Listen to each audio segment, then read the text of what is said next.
Evening all. Yeah, apologies for the delay. SketchUp wouldn't open for some reason, but it's open now, so we're all good. I'm on the Lucasade tonight. Needed something cold and fizzy. It's way too hot again.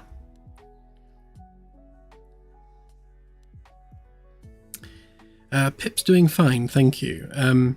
Yeah, we went for an ultrasound 3 days ago, I think it was, and it turns out that she has cancer of the liver. So we don't know to what extent or how long she's got. The vet wasn't willing to put a timescale to it. Basically, she said that any guesstimate she gives is going to be wrong. It could be weeks, it could be years. So we don't know. The big lump on her side is a hernia, but it's not like an intestinal hernia. It's apparently like a fat hernia. Never heard of a fat hernia before, but apparently there's a small tear in the muscle and some fat's poked through. But anyway, so she's on steroids now. She has 1 steroid pill per day for the rest of her life, however long that is. Yes, so we are taking good care of her and giving her lots of treats. She seems like way better at the moment than she's been in a while, so I think the shock of being taken to the vet has snapped her out of it a little bit.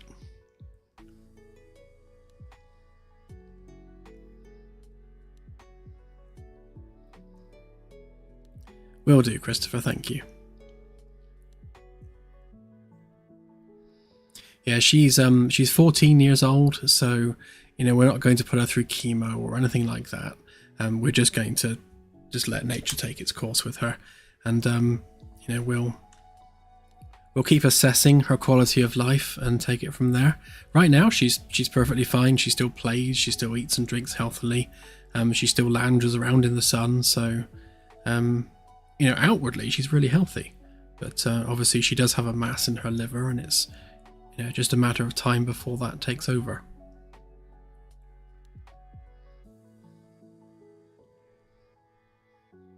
That's a good idea, Luca, yeah. Ah, welcome, Timbo.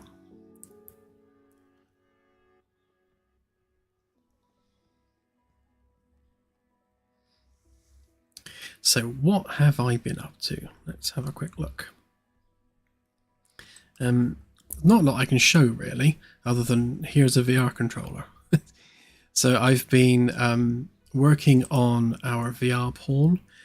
At the moment, for at least for the initial version, we're probably just going to keep the epic Manny guy, because the skeletal structure, or at least the skeleton that all the references are bound to for the full body IK, are all kind of bound to this skeleton, and our in-game character has a completely different skeleton. So basically all of that needs retargeting, which is going to cause all kinds of other problems. So we'll probably just stick with this guy for now for VR, and we'll sort out the proper uniformed character when we do the switch to metahumans, because otherwise we just got to do all that job twice of retargeting everything. So yeah, so when you're in VR, you'll be this guy for the time being. But you can't really tell with this because it kind of defaults the location to the origin. But the fingertips now have widget interactors on them. So with both the left and the right hand, you can now just press UI buttons really intuitively. Actually, it feels really good. I've removed collision with things like chairs, so you can just stand on top of a chair for now and use the UIs. I need to build a system for making the character sit. Shouldn't be too difficult. We just need to make sure we get the chair interaction smooth when you're in VR, so it's not jarring. And it will basically it will forcibly lower your camera height to a sitting position. So even though you might be stood up in your room, your camera height will be seated.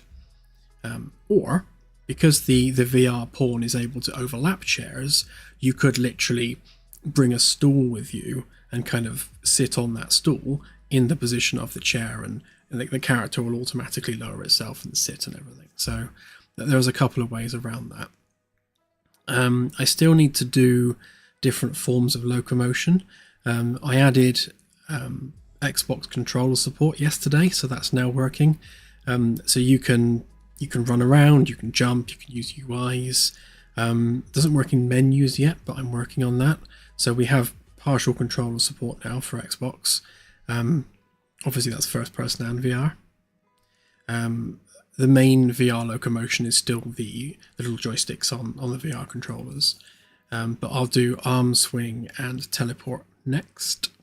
I'll probably do teleport next because it's the easiest, and then I'll do arm swing last.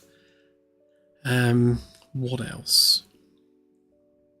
I added VR controllers, i.e. that, to the main menu, so you now have like little laser pointers for the main menu, so you can use the menus in VR now. What else did I do? I think that's mostly it. So I'll put another build out later. So anyone that's trying it in VR can now go through. You can use the main menu completely in VR.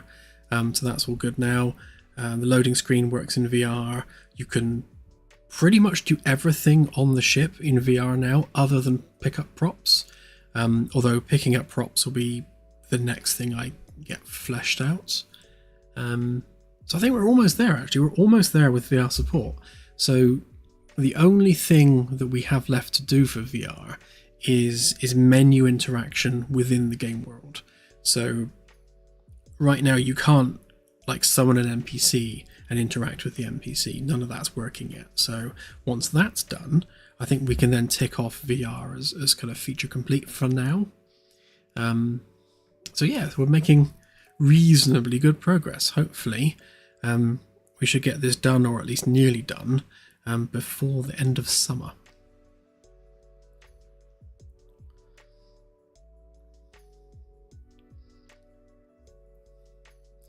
Yes, the piano will work in VR.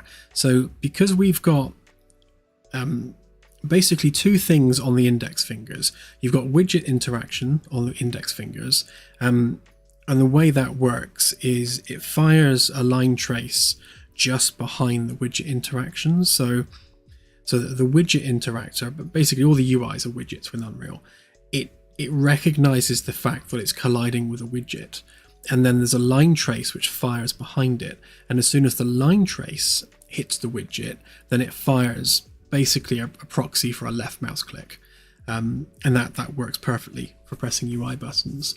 And the same will be true for the piano. So again, the piano is only going to work with the index fingers, but you'll be able to poke the piano keys with two fingers. So that should work. Things like chess pieces, you'll be able to just use the grip to pick them up. And props you'll be able to grip. It's kind of awkward because obviously there's multiple controllers for multiple VR headsets. I've got a Quest 3 behind me, a Quest 2, an old OG Vive, and a Valve Index. So it will at least be tested and working across those four headsets, and more specifically those four controllers.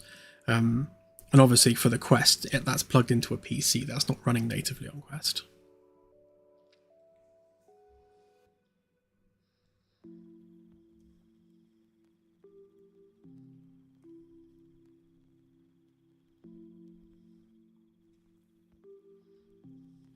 Yeah, what I'll probably do, CSI, eventually is maybe have a 3D artist take a bunch of photographs of Pip and actually make a proper one-to-one mesh with the actual proper fur pattern and everything. That would be quite cool.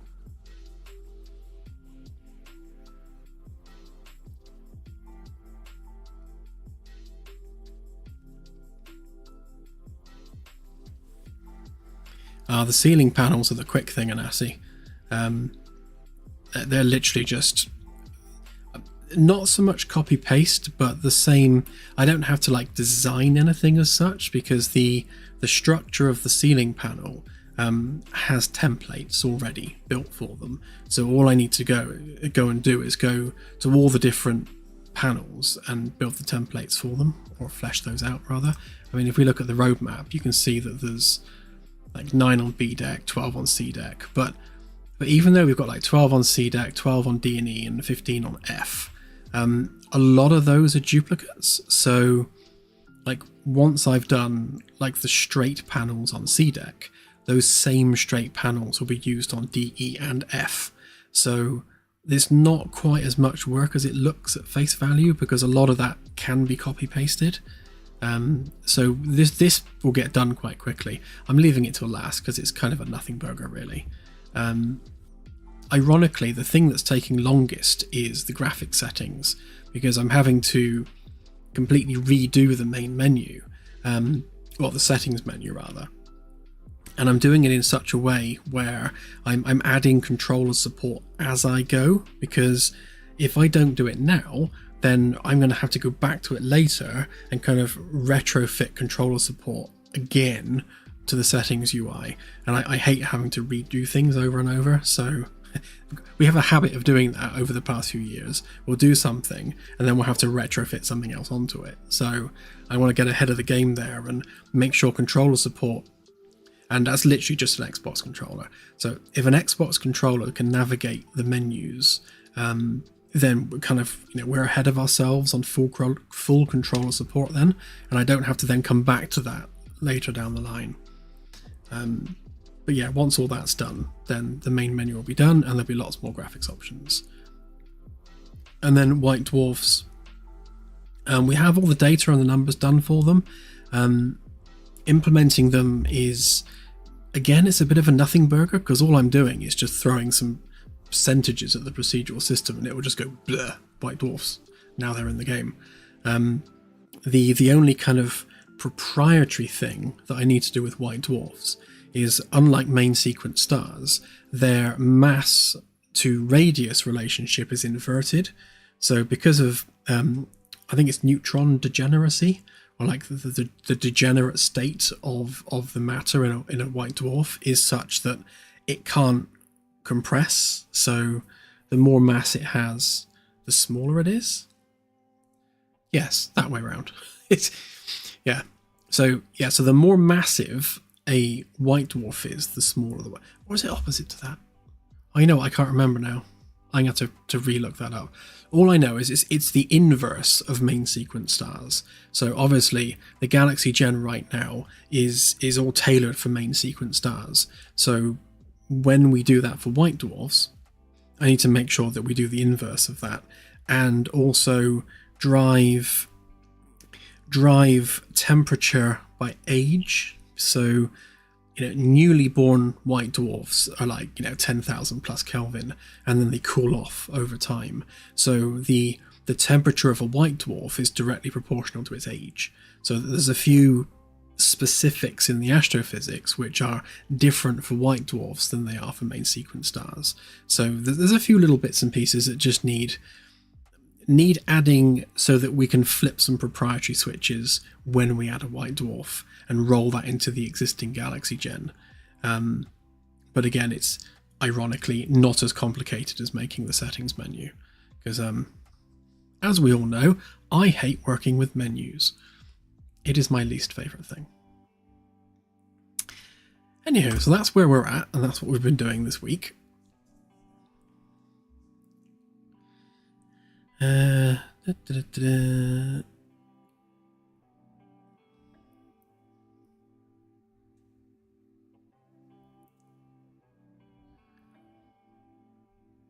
Will there be jumbos, lone binary gas giants freely wandering around? Yes. So there will be lots and lots of just lone planets wandering the galaxy. Everything that can occur naturally in nature will be added to the game at some point, because we want the galaxy to be reflective of the real Milky Way. So if it's possible, we'll add it. And then we'll just add that as another class of object as we go.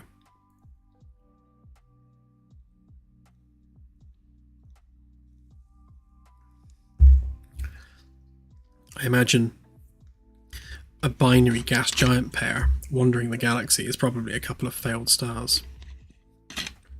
Or maybe a couple of gas giants that got ejected and met up along the way somewhere. Right then. So on Wednesday, we had started to do some of the fleshing out work on this section of the Caravella. And we were going through and we were slicing this into its various component layers.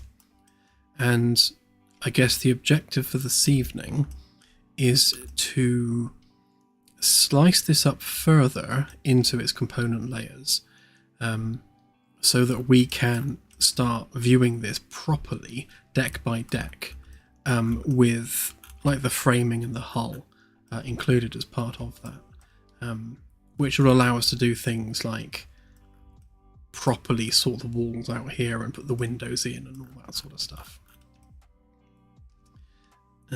So something I was thinking about in the shower, as one tends to do, is how to join these two bits here together more reasonably.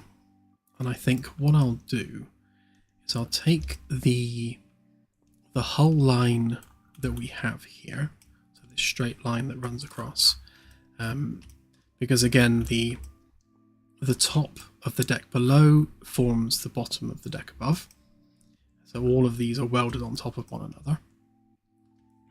So I need to maybe cut that there, or perhaps more cleanly cut it in a circle,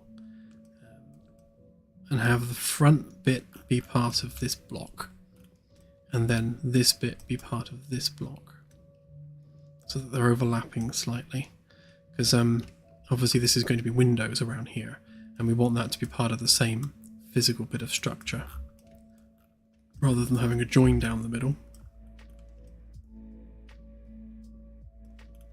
So I think initially I would probably just cut that bit out and then join that to there.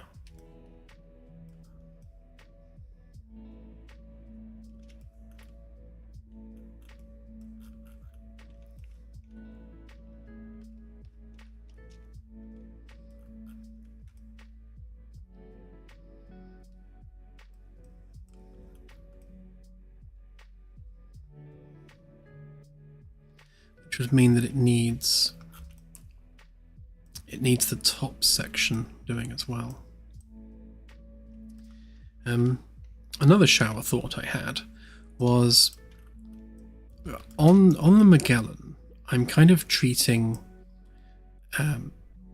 the outer sheet metal underneath as part of the walls, which really they shouldn't be. So if we're going to be rendering the ship in layers for different reasons, it would be better to have like a skin layer. So we've got the walls, the top, and the sheet metal on top of it all.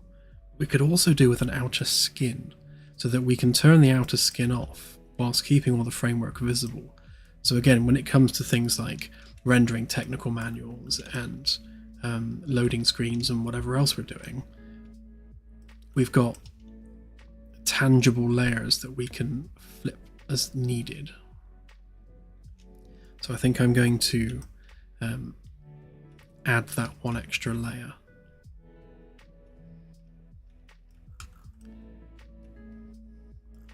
Which means on this one, we'd have the walls be basically that, and then that layer there would be separate.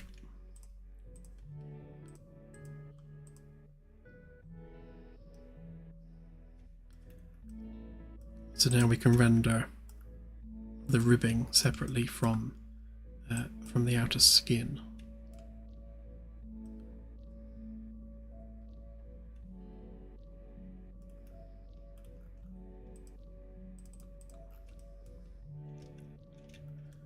Same there.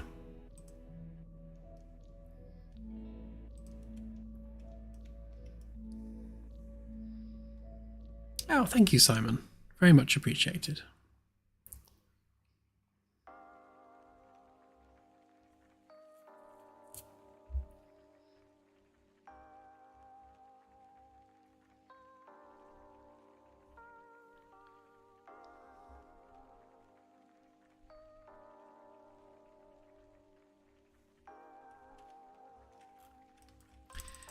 Yeah, when it comes to seating with a window, I think these sections here around the stairs are perfect for that, because this is kind of wasted space around here. So this would be ideal for like a corner, like a curved corner seating unit with maybe like a planter behind it, because I do like my planters. And then obviously windows along the wall there. We'll give that a try once we start doing the proper detail work on the inside.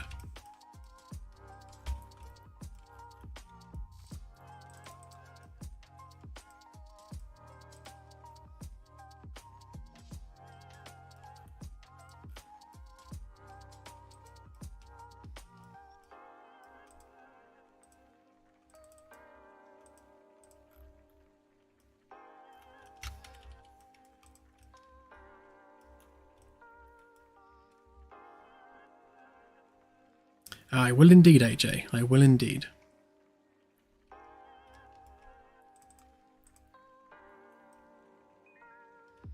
So if that's the outer skin, then all of that is going to be the walls.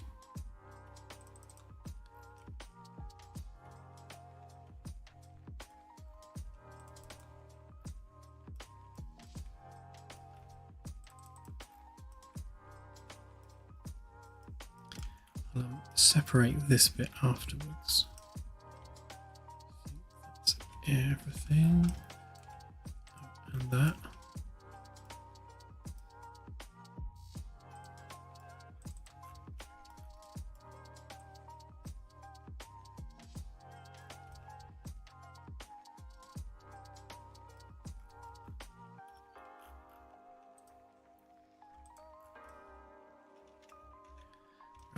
That's the top bit.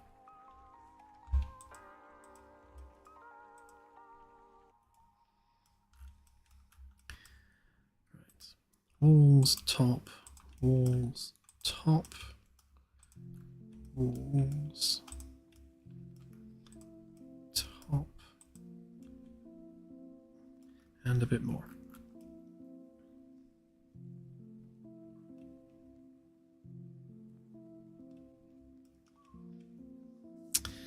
Ah, yes, the 890 jump.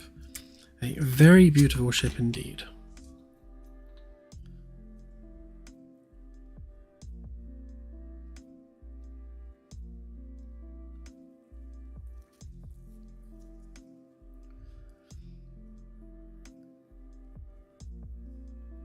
So hologram technology is in its infancy in the Starsim universe. So we've got obviously the hologram on the bridge, but as much as it has like haptic interaction, it's not solid. So like holodecks in Star Trek are really advanced. They use transporter technology, they use replicator technology, they do so much wild sci-fi stuff which is really beyond reason. So you can walk into a holodeck and physically touch things and smell things, and you have this craziness where you can actually get hurt if you don't have the safety protocols on. So we don't want to go down that road, because we're focusing on what is scientifically reasonable. If we can use real science, we will, and if we can't use like peer-reviewed real science, then we at least want it to be scientifically plausible. And Star Trek style holodecks are not scientifically plausible by any stretch of the imagination.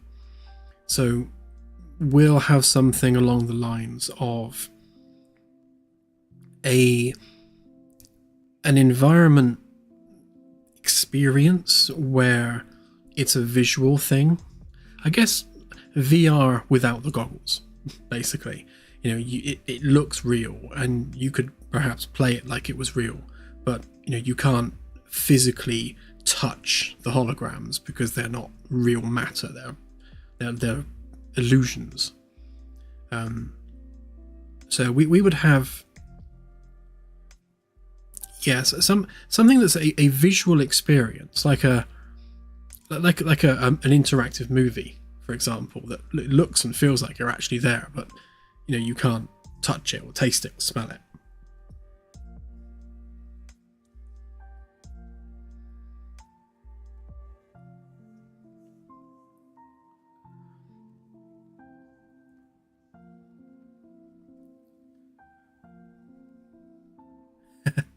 You can, Simon, but not without a tremendously ridiculous amount of energy.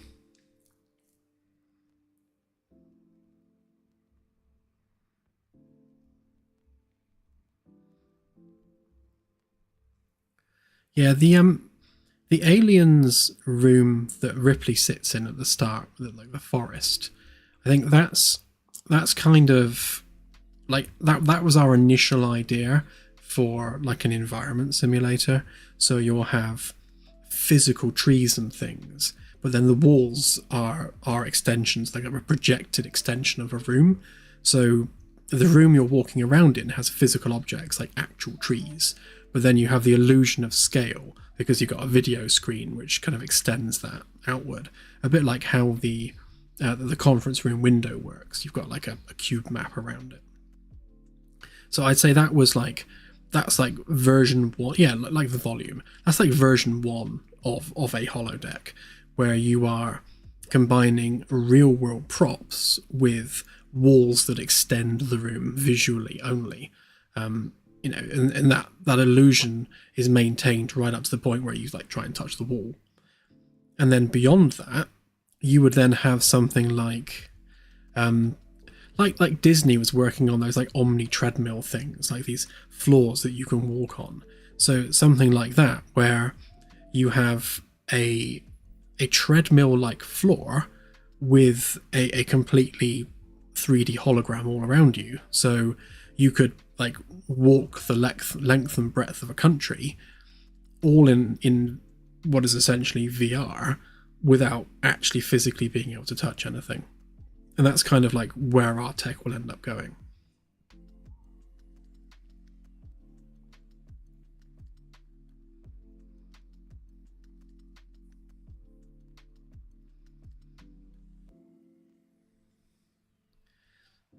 Hey Firstus, I hope you're enjoying yourself.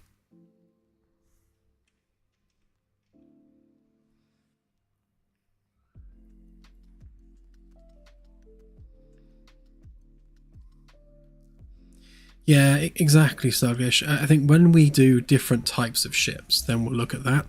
Yeah, we're going to be making a cruise liner at some point, and that will have something like that on board. But yeah, it's never going to be anything like a Star Trek holodeck.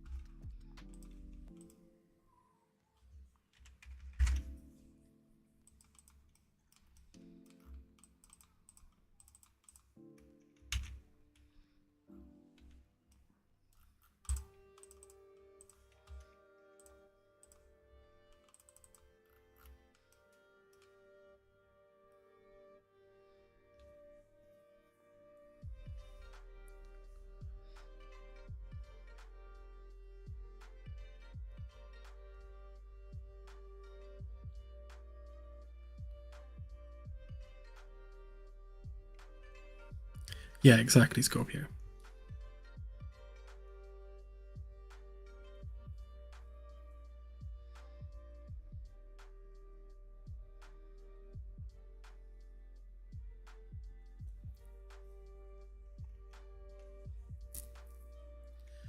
When it comes to churning out the various blocks for the ship, Something that we need to do is when we start building the shipyards, we need to define the size of the room that actually manufactures these blocks. Obviously, in a real world shipyard, when they're building like cruise liners and such, they have warehouses where they construct the blocks. Now, obviously, the block can only be as big as the warehouse that they're building it in, and then they churn out these pieces, piece by piece, like Lego bricks, based on the size of the area they're building it. So we'll have something similar in this. So we'll have an orbital shipyard, and then that shipyard will have multiple fabrication bays, and those fabrication bays will be what are spitting out essentially these pieces. So as I demonstrated on the last stream, if I just grab those bits, so it would spit out this. So this is what would actually be fabricated. Obviously, this is missing all the cross members and vertical supports and things, but you've basically got the outer skin, the internal framework, and then the sheet metal on the top. And obviously the sheet metal on the top is what you weld the deck above onto, no differently than how they build real world ships. But the upper size limit on how big this block can be, again, is the size of the fabrication bay that is spitting it out. So my vision for our orbital shipyards is you would have like the main dry dock where all of these pieces are welded together, and then you'd have maybe 5 or 10 separate fabrication bays that are making all of these pieces in parallel. So like one bay will be making this bit, another bay will be making the bit above. So like this entire mega block, as it were, would probably be constructed all at once across multiple fabrication bays, and then that's all dropped down into the main dry dock, which is what this would be, to actually, you know, attach all the pieces together. So you would have something that's like, hang on.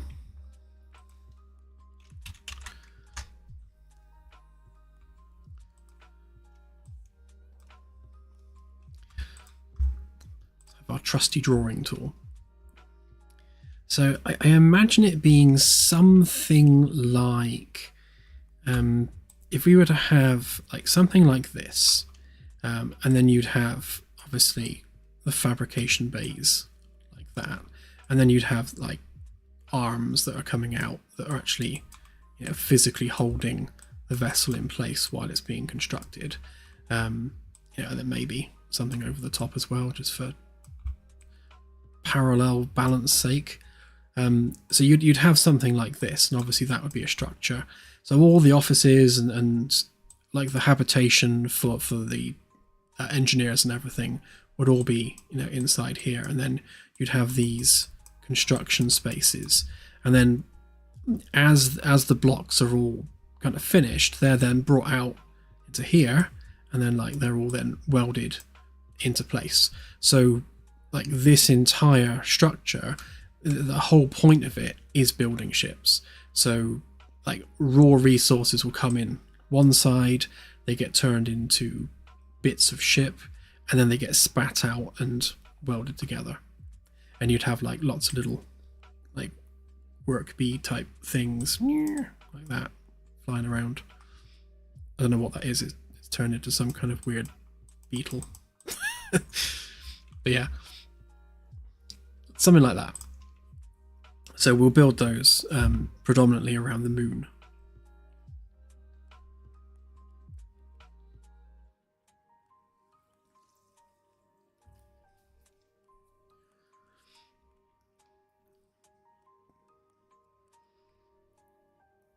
It would all be one giant structure.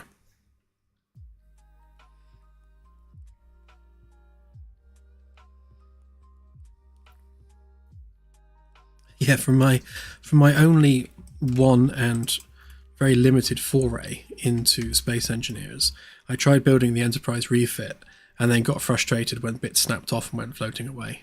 And I realized that I couldn't then grab those bits and reattach them.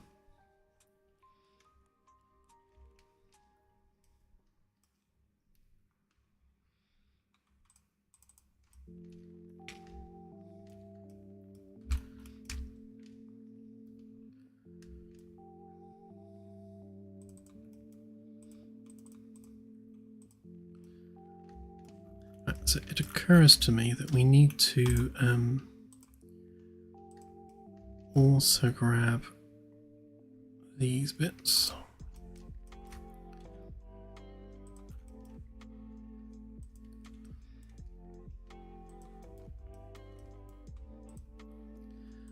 So that, and that.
What I'll do is I'll close that bit off and just have that as a flat sheet across there, and then this piece will weld down on top.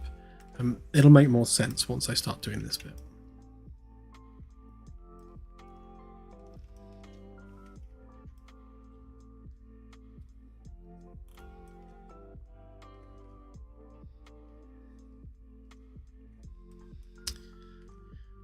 Okay then.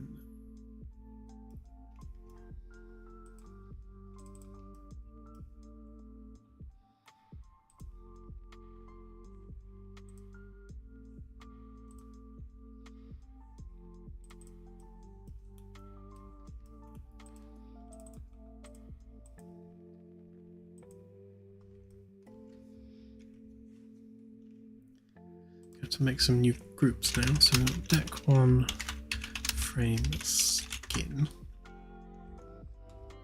which is what this one would be.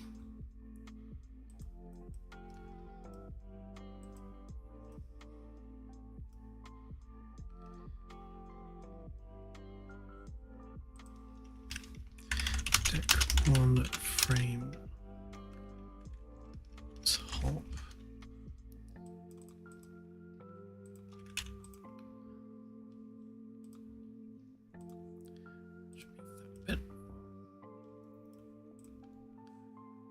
Go on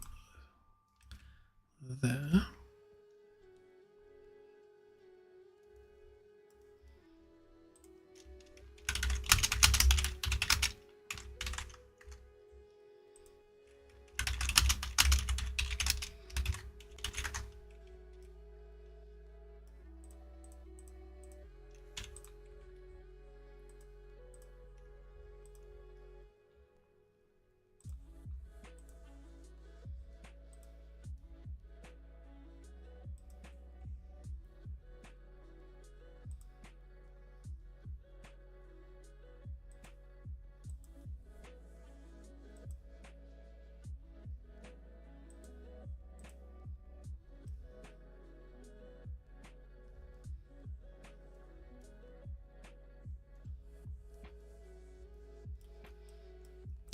Actually, that should be deck 2. So should that. So deck 2 frame skin, all of that. Deck 2 frame top, and then deck 2 frame walls, and then this is also deck 2 frame walls.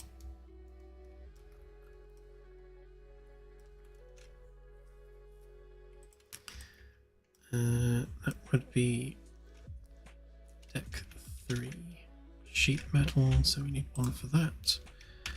Deck 3 frame sheet. Deck 3 frame top. Deck 3 frame skin.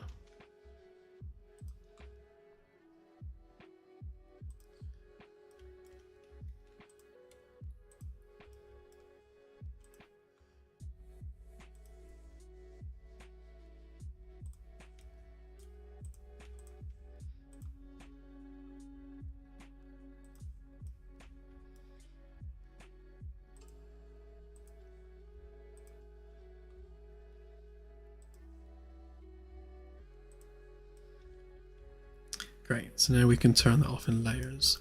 So we've got the walls, top frame, skin, and then the sheet metal on top. It gives us the ability to turn these things off in layers so that we can work on the stuff on the inside. So like if we were to do deck 3 frame sheet, which is our floor for the deck above, and then we want the walls there, and now we can draw in the actual frame walls where we need them to be.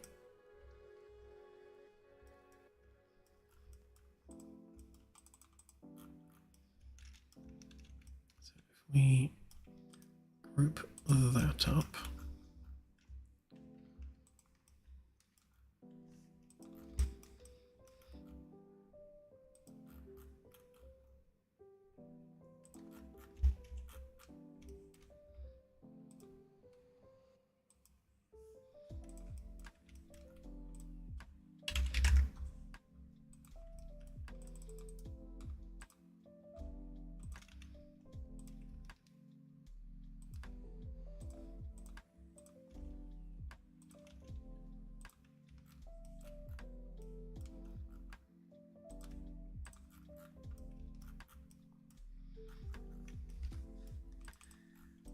and you'll see because I planned ahead, we have that cavity now between what would be the wall panels and the actual wall itself, and it should be exactly 5 centimeters if all went to plan, which it is, which is 2 inches.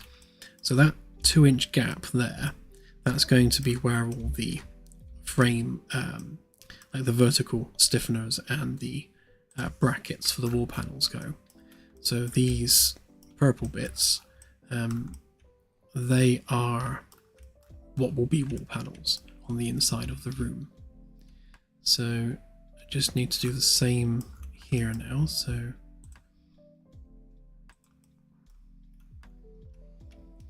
we'll go out to the full extent of the frame, up to 50, across 1 inch, down to 50, across 1 inch.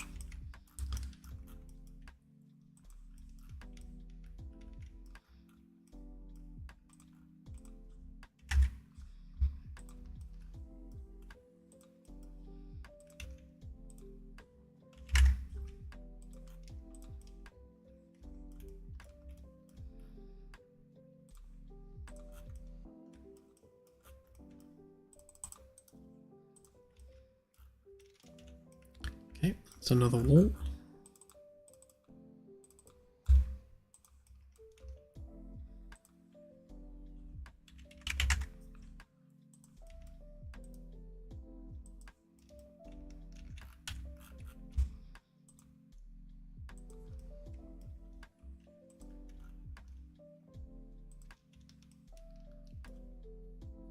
Yeah.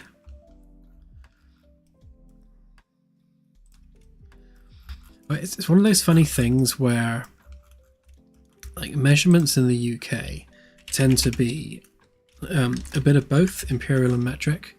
Like we still use miles per hour for speed, but then we use like centimeters and meters for construction.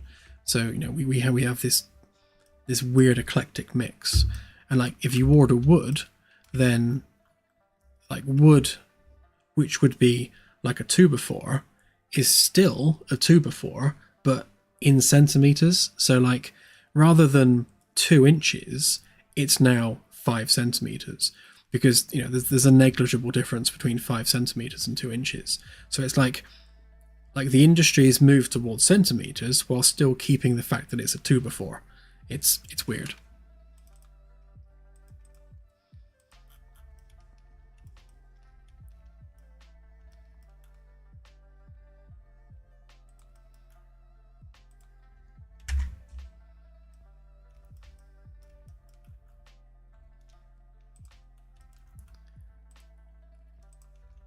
Yeah, let's go back to Egyptian. That would work better. Measure the length of things in stadia.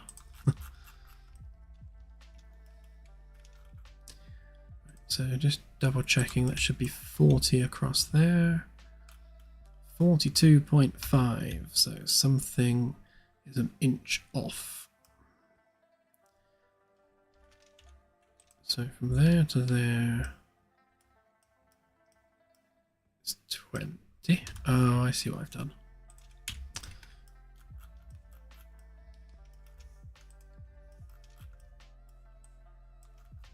It's this bit. This is the bit that's wrong.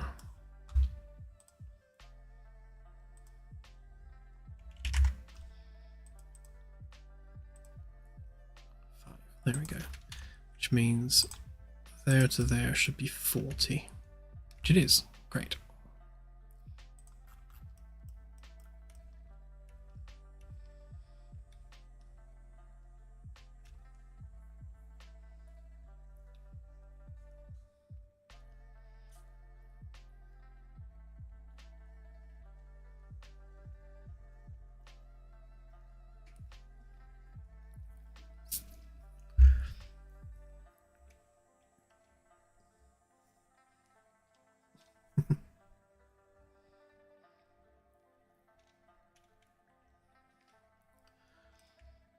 Ah, see, there's an interesting question. Was the moon landing done in metric or imperial? I'm assuming imperial, given that it was the US.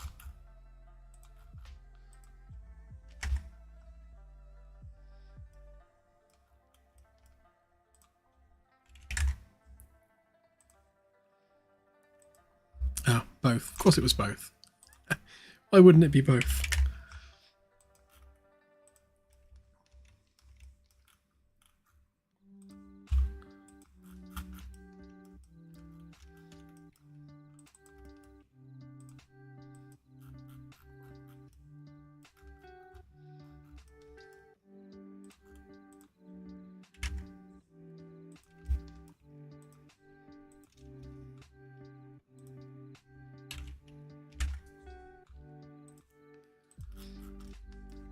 That's how cock-ups happen, isn't it? Because someone's measured something in metric and someone else measured it imperial, and all of a sudden everything's wrong.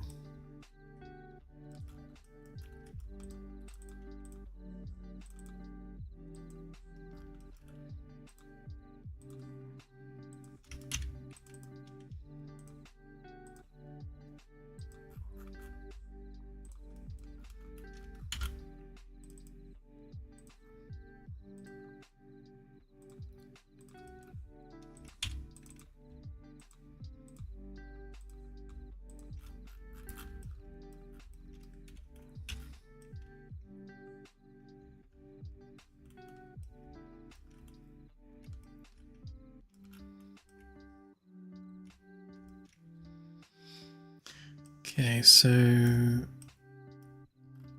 suppose the next thing we need to do here is to start partitioning off this frame.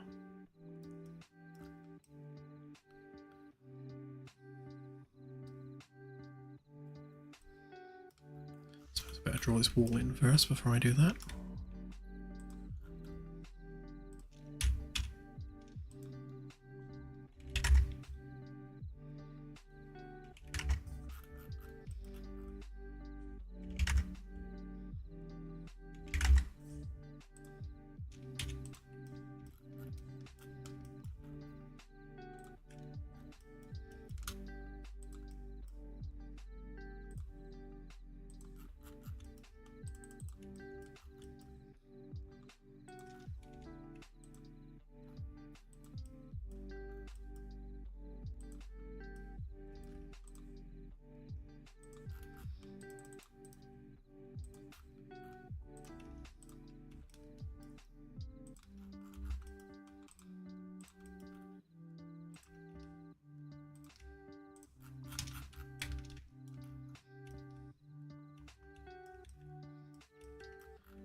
So you're starting to see now how the framework structure is built. So you have these main bracing sections that go down through the middle, and they protrude a little bit on the outside, and then that's what gets welded when they get butted up against one another. Okay, what else?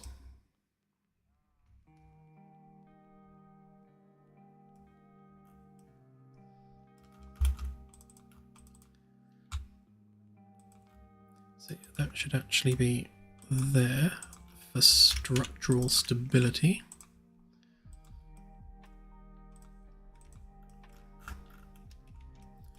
And then we'll have the actual braces going down there. Same on this side.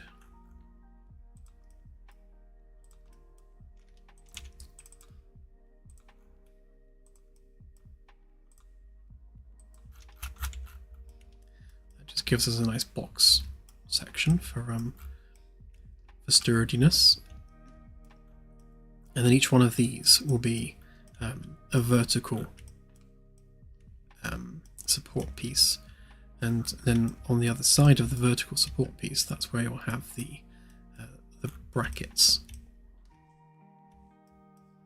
And then that, basically the gap between there and there, is where we start forming our wall panels. Although with this one being a room, we'll offset the edges just to make sure we've got enough room for things.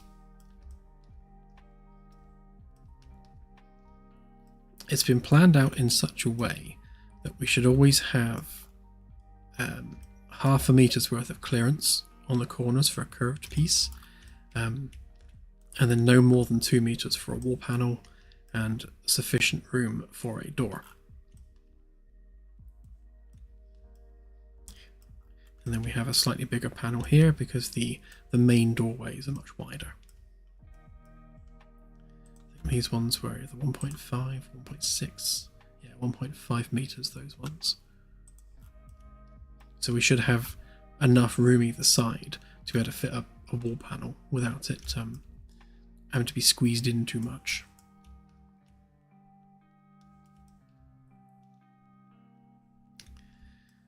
So let's go ahead and make the bracket. So first of all, we need that bit. So that's the bit that forms the internal bracing. And then on the outside, probably do it as a separate piece actually.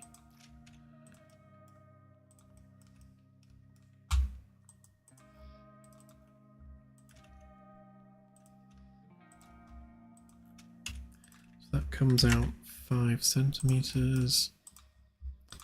Then we take that down 10, take that down 5.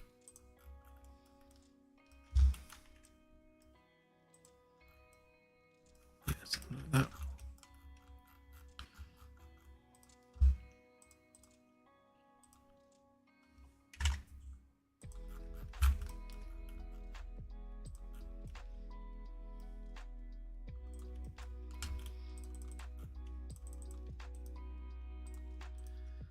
Make this into a component so that we can do many copies of it.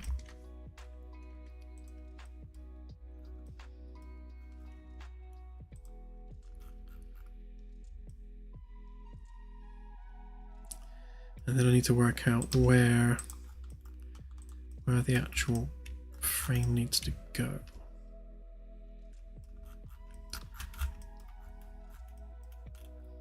Fortunately, I made a template.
so the edge of that should line up with the edge of that, and similarly there, they should be completely on top of one another, which means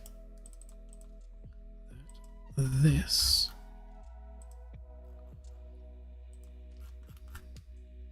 needs to line up with that.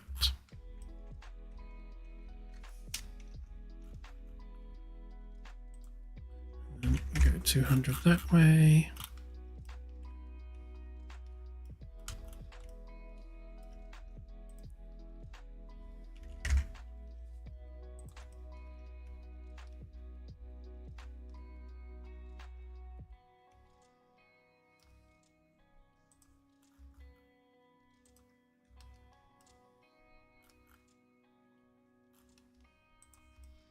And we'll stick a corner curve in there.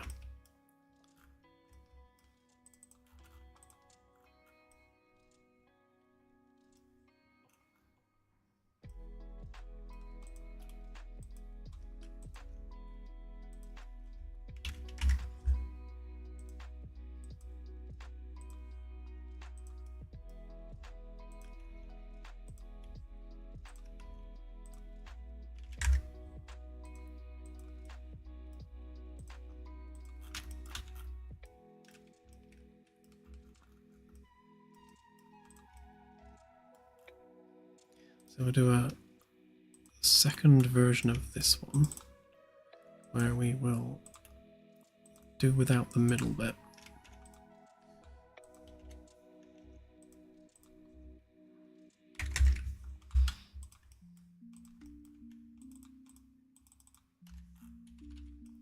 Like so. And then we'll have a corner piece that fits on there.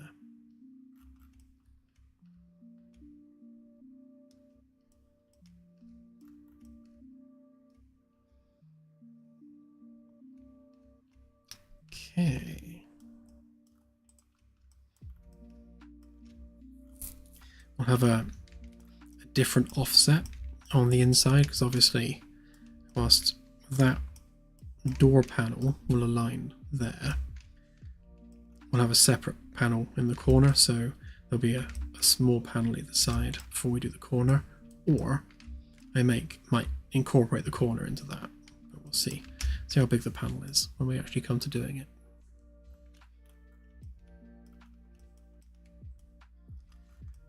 So we need to grab a copy of that.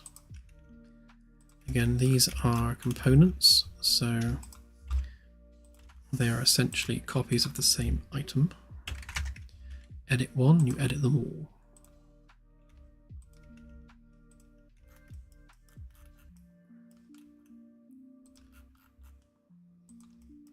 So they would go there like that.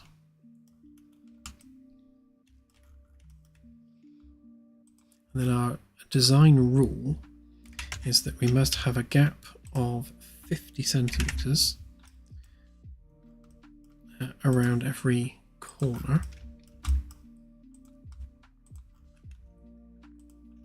So that would be there.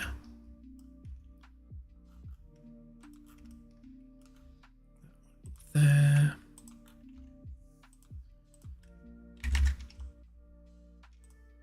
Oops, wrong button. Okay, so that would be our corner panel. That would be our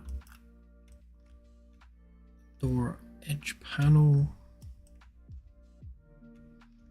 And then we'd continue the template for panels along here. Although we'll probably go with some kind of proprietary arrangement here, because we've got the like the sleeping bunk. So however big that needs to be will determine what the panel sizes are. Because I guess we'll probably attach that using the same brackets. So the bunk area will form the corner of the room, because it's all modular.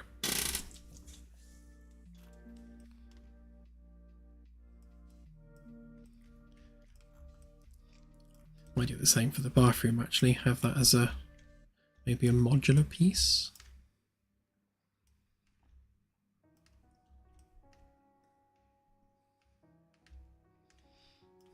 We shall see.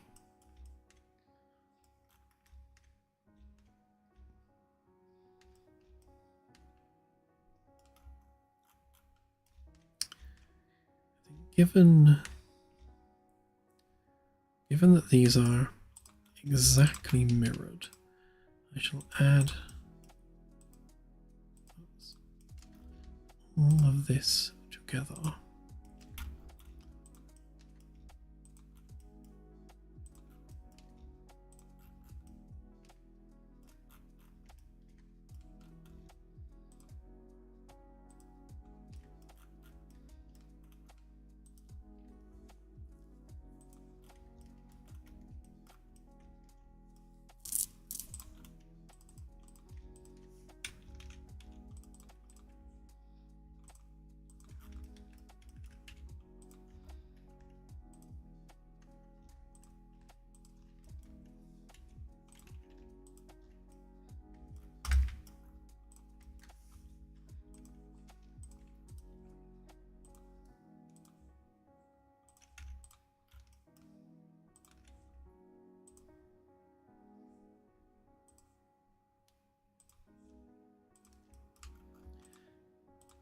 Just saves having to do the same job twice, which no one likes to do.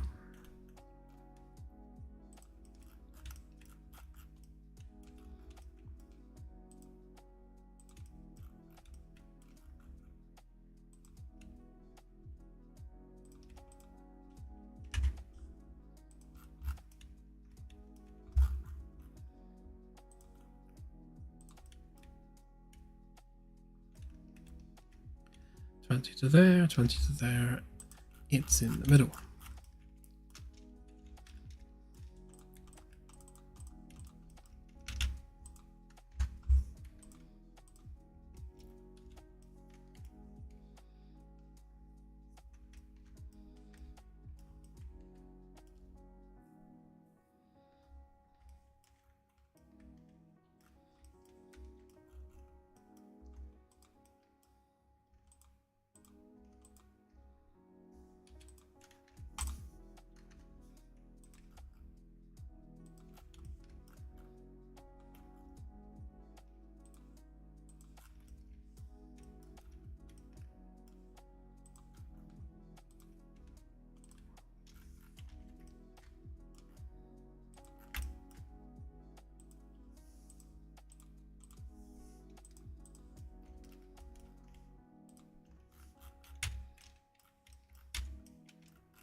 So the cavity, so obviously we've got this 40 centimeter cavity all the way around every single room and along corridors and things, and this is where we run pipes and stuff.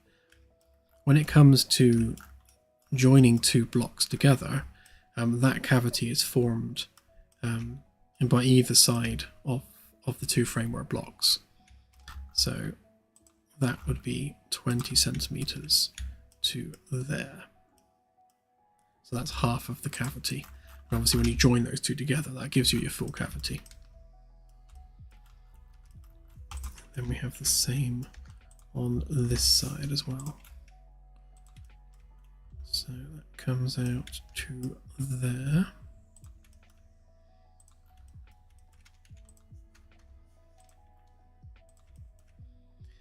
And to there.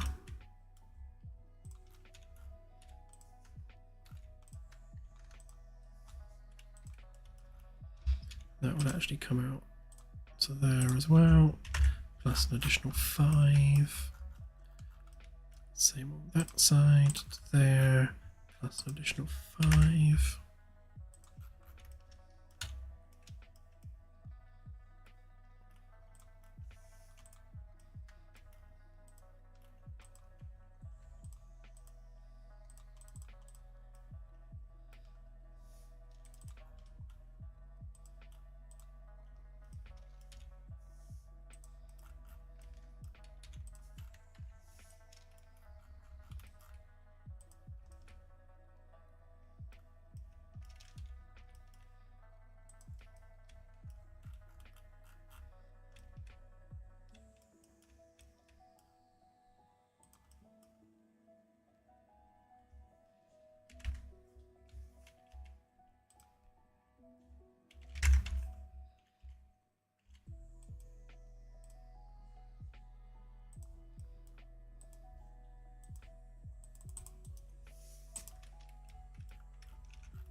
think these are actually going to have to move over a bit. Because we're right up against the wall there.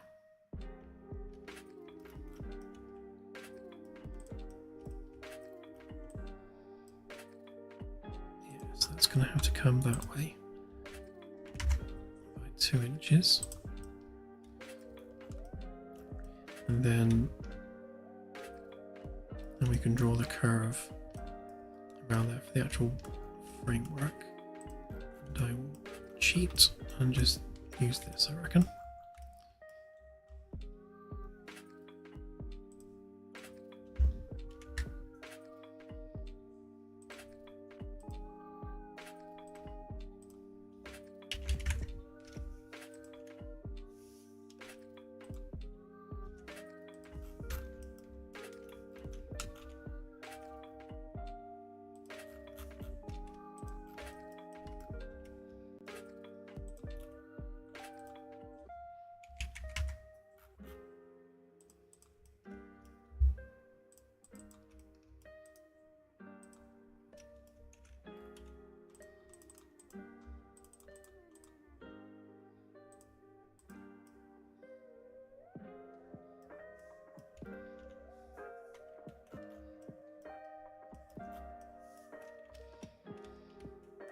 So this does leave us with a bit of a cavity behind here. Not sure what we will use that for yet. I think I will modify this slightly.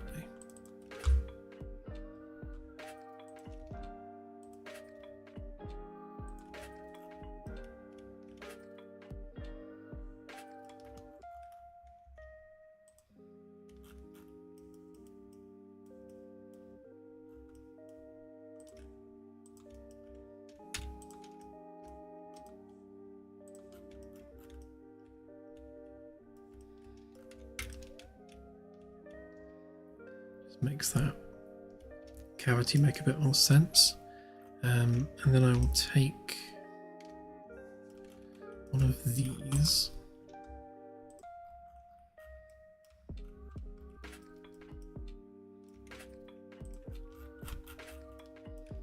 Because if I pop that exactly in the middle, it should be there.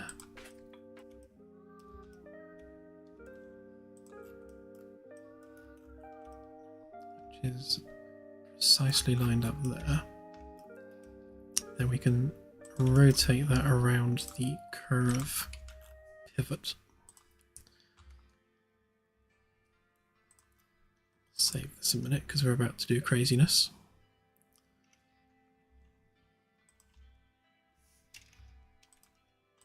So rotate it by 90, divide it by 3, gives us something like that. And that would be panel size of about 1.5 meters, which is not the end of the world.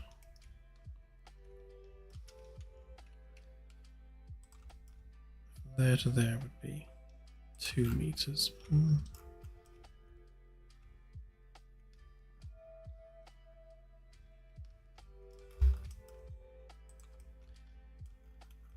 How are we here?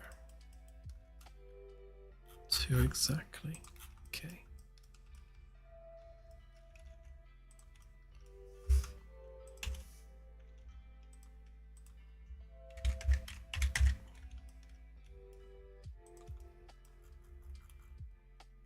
Just trying to keep the panel sizes the same. So that's 2.1 meters. Yeah, we'll try it with that and then we'll see.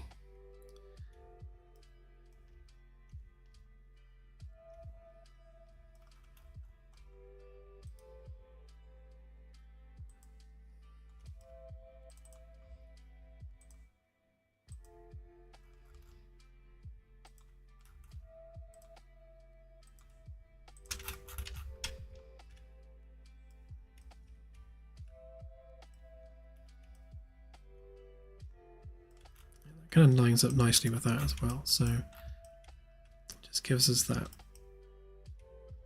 cavity there. Not sure what we're going to do with that yet, but I'm sure we'll find something. Then we can just rotate that by 90, and it should line up with that one, which it does.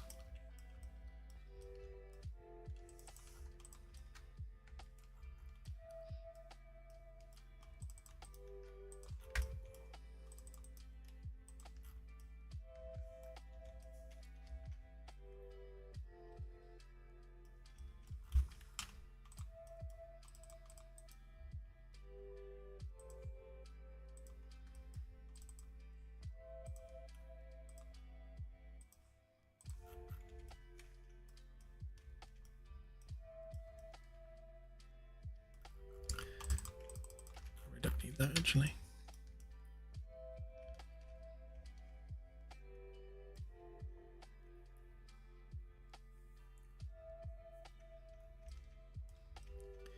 Yeah, we could you know, like embed a fish tank or something in the wall, because we've got space enough for embedding something. And obviously this is going to be a stairwell down here, so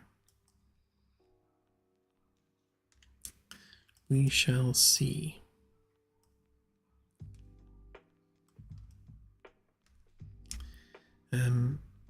Actually, no, I think I'm going to do a lift on one side and stairs on the other, just so that we do have lift access between the two decks, just to make the movement of people and cargo easier.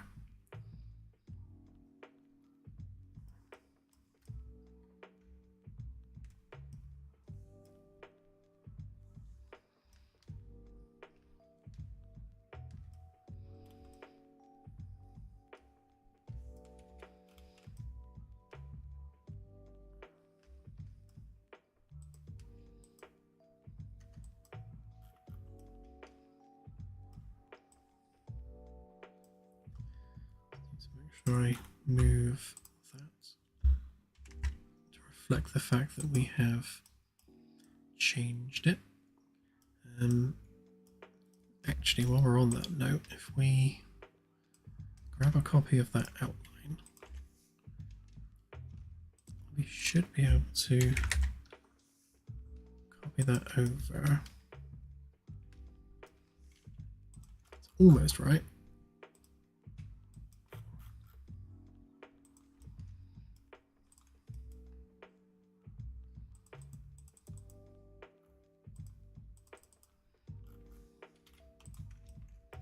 Fix that in a minute. But now that we've done that, it means that we can actually start deleting some of these walls.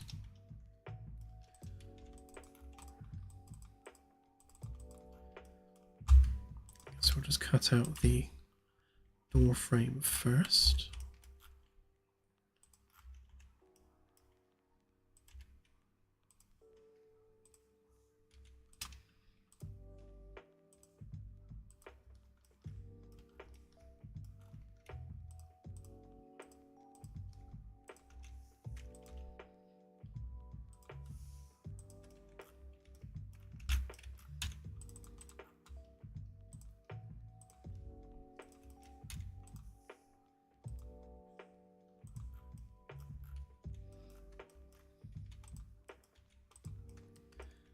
So that means we don't need that anymore,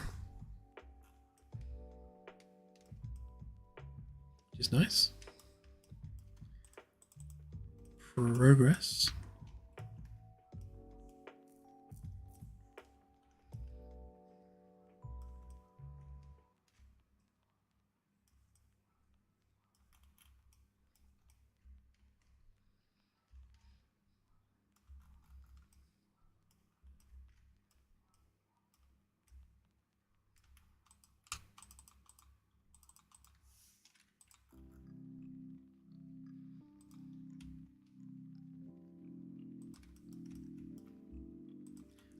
I've decided I don't like this bit. I'd much rather it went there like that. then we can do something like that.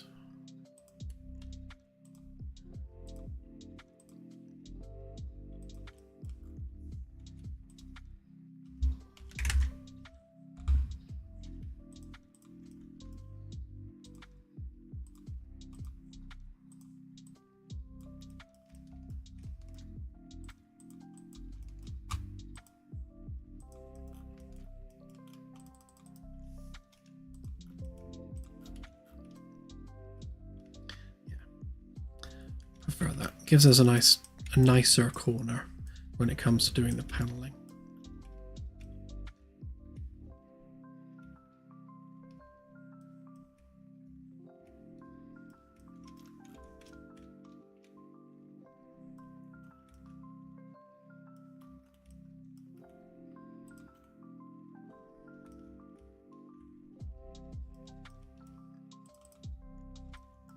Which also means, while we're at it,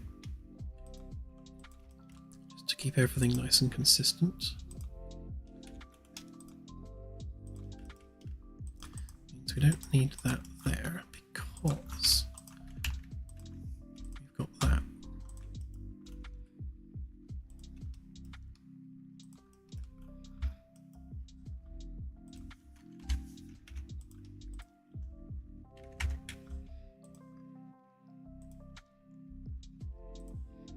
Again, just making sure we're using the same component so that we can edit one and edit them all. And then just to get our bearings on that, I think we will do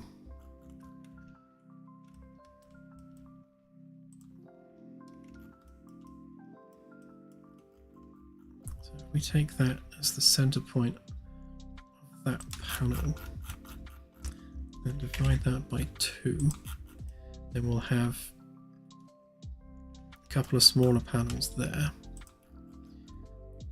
What's that? So that is 1.4. Which does actually mean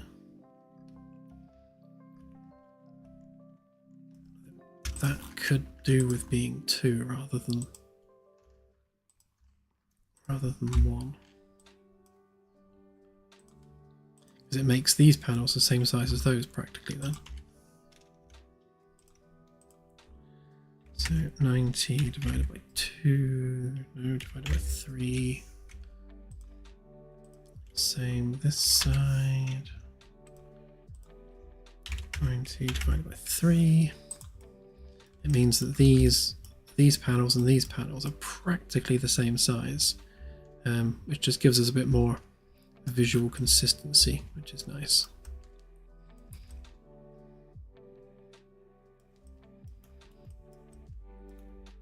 And then those 2 are unique, and then those 2 are unique.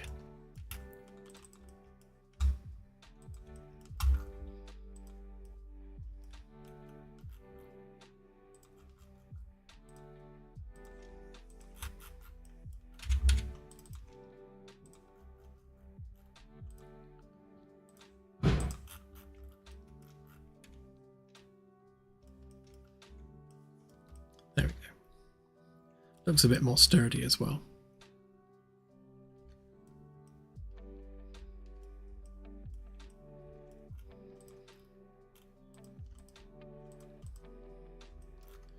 Okay, so that's not needed anymore.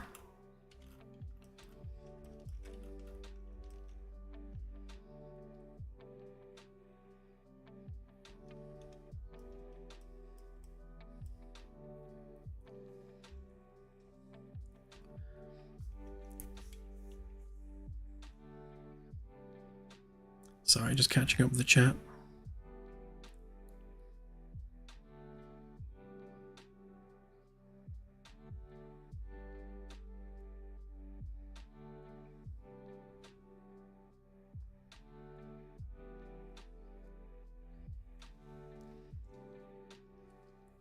Yeah, so So all of these cavities that you're seeing, they exist for two reasons. One is for structural support, and two is so that we can route utilities through them. So any plumbing or anything else that needs to be routed through, like the plumbing for the bathroom, it needs to go somewhere. So these cavities exist for that purpose. And these are all accessible by removing the wall panels. So each one of these will have a hole cut through them, and then you'll be able to get a hole cut through there, and you'll be able to access all the utilities running through the middle. And then when it comes to doors and things, we've got the cavity there, so it runs up and over the top as required.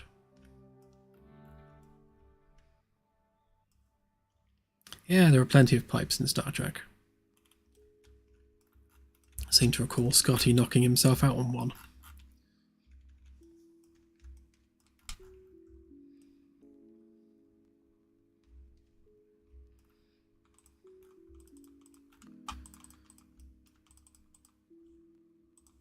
Okay, and then these actually don't need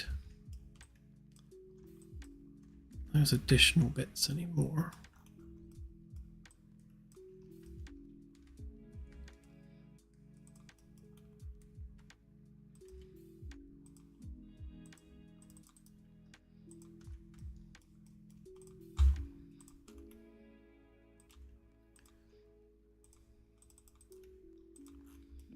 So again, this isn't the complete structural framework, of course, because the top bit goes on top of this, and in real terms, that's part of the structure. It's just in the interest of slicing it up and working on it, we cut the top off. But you know, in the shipyard, the top will be part of it.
Just flip all this so that we're not having to do the same job twice.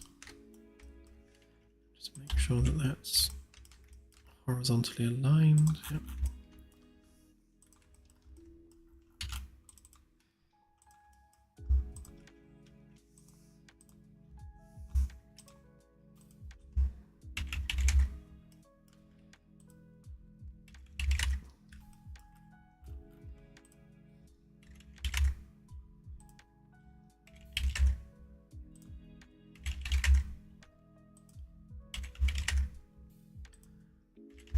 So I'm just thickening these up to their full 1-inch thickness.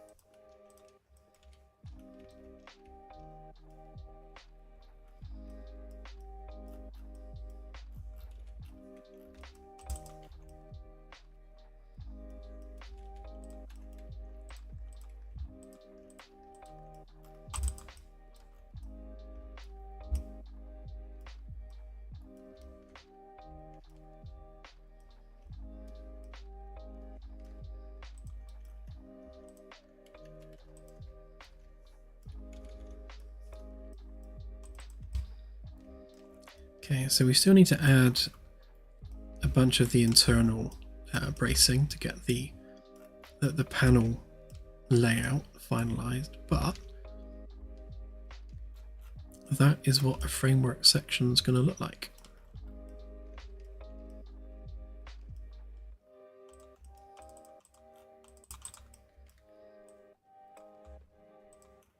I don't think we're going to need anywhere near that kind of distance on the stairs, so we can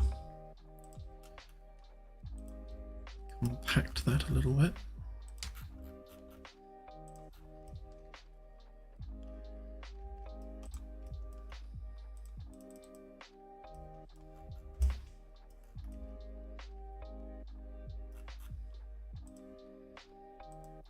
SketchUp being SketchUp, it hasn't properly joined that together.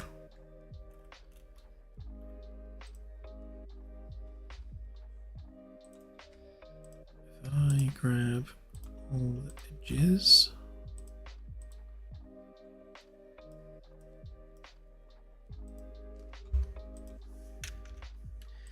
paste that down, and that should, yeah, that's better. It's given us our cut line.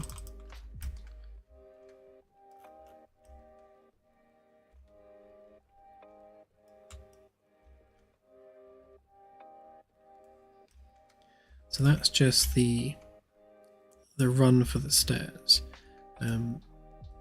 The actual hole will be wider than that because we need a gap around the stairwell as well. I guess not on the lift side, but certainly on the stair side. We want some sort of fresh air around the stairs. We don't want it to be right up against the wall.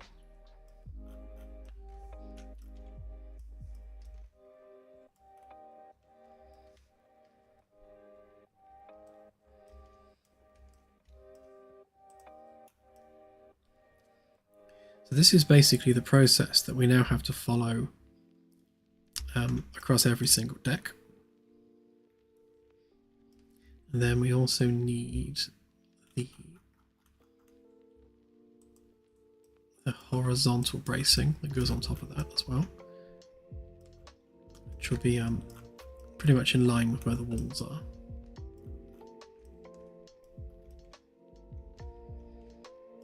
Probably an additional one or two down the middle.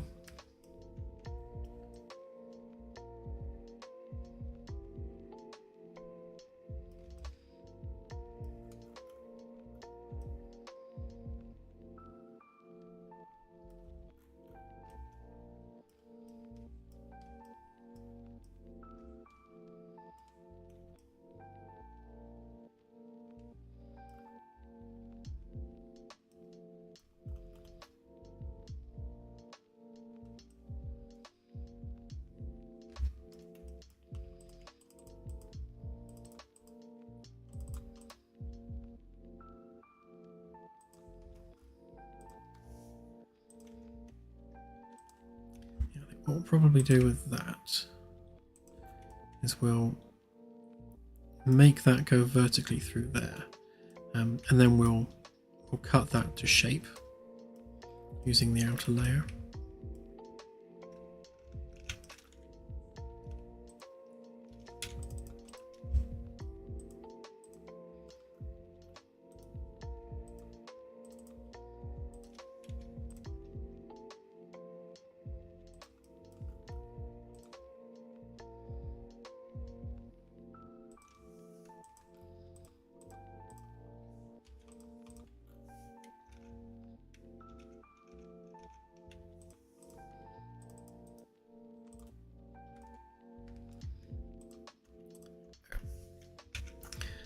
I see what's happened.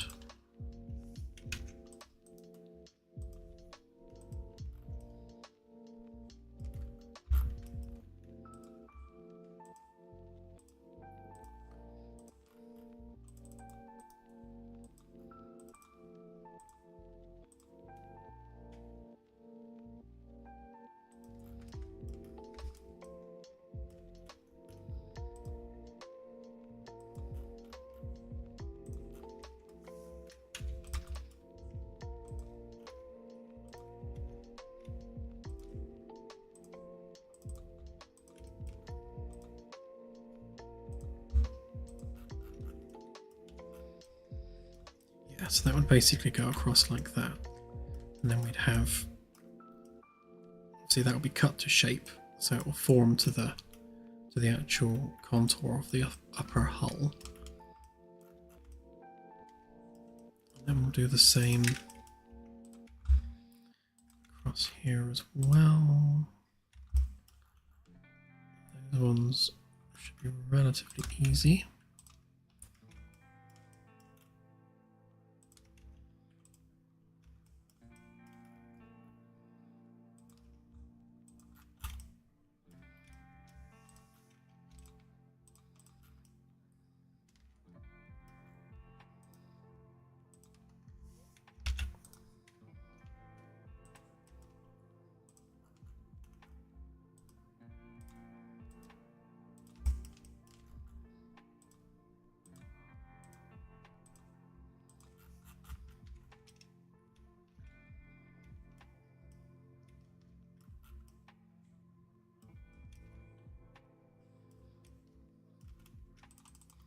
So this is why I cut it all into layers, because otherwise, you know, when you're trying to work on like the interior rooms and things, all of that just gets in the way.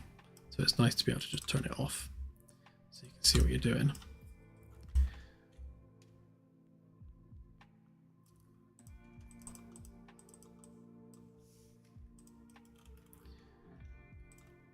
Okay, so that remains straight up until there. Then we're kind of contouring to there then.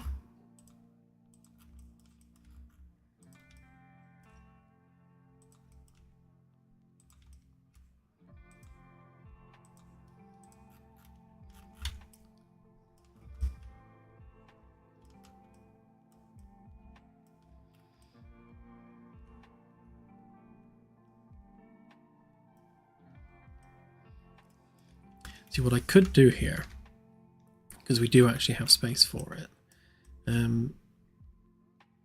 is I could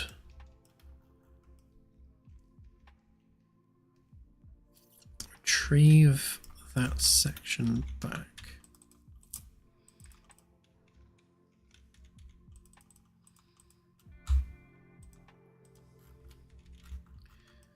Yeah.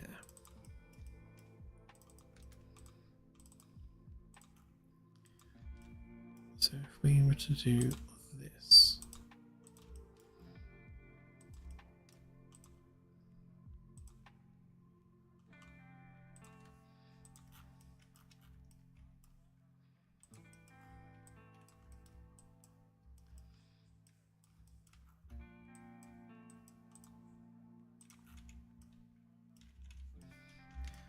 yeah, so what we can do is we can have the bridge dome consist of this bit, keep it rectangular, and then we'll have this bit as its own separate piece. But because this bit's taller, it means where the stairwells are, we can actually raise this ceiling up and have it as like a feature ceiling, which would be nice. So obviously the corridor is going to be the standard 2.5 meter height, but then when you get into the stairwell, you've got this raised section, so we can have bigger, more impressive lighting just in this bit here. And I'd like to say to put a window there, but that is right in front of the bridge, and I don't know whether having a window there might take away from the bridge view a bit. We'll see. We'll see when it comes to it. But I think for now, we'll go with that for the structure.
quicker way of thickening these actually. So I go 1.25.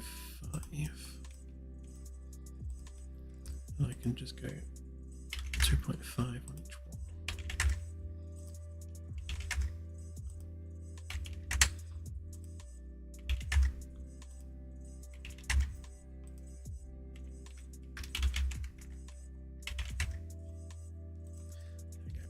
Thickens them up.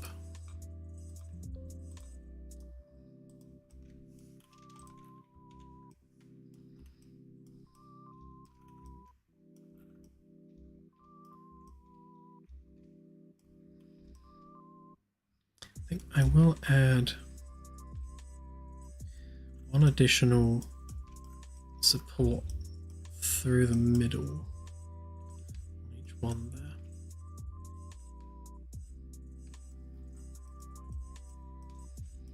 Just for good measure.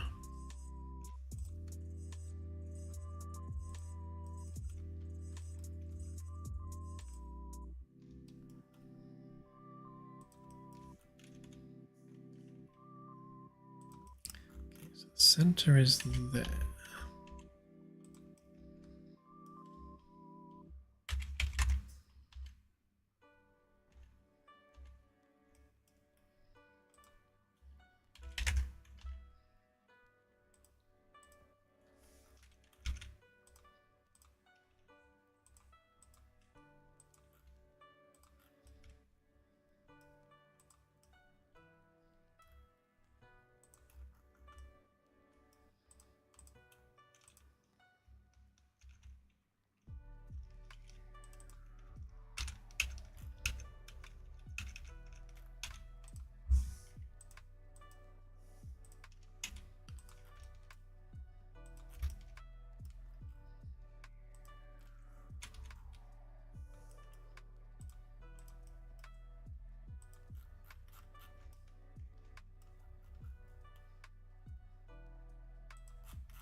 Measure the middle again there.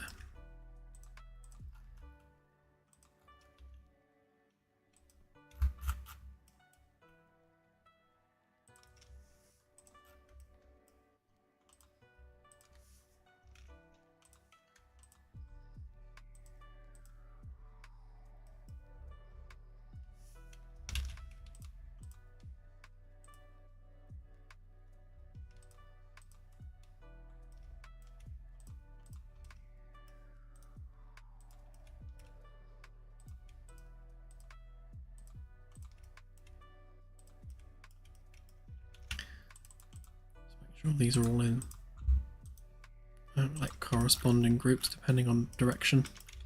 So you've got that one and that one, so they don't interfere with one another.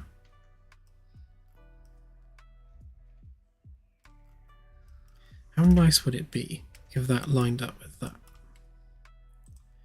How far off it are we? Oh wow, we're spot on. So completely by a fluke,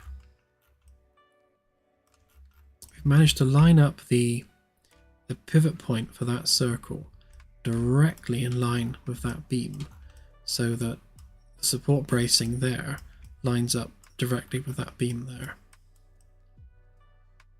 What are the chances of that?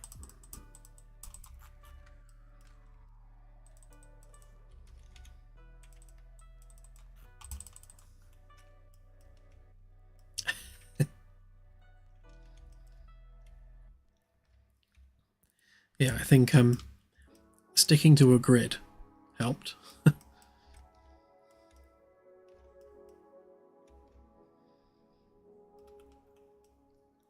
put another vertical brace there, I think, just to even that off. But I think we have a structure there. So one of the kind of unanswered questions with this is how we're going to support this section, because obviously we've got crew access here for the maintenance tunnel. In fact, if we bring some of that back,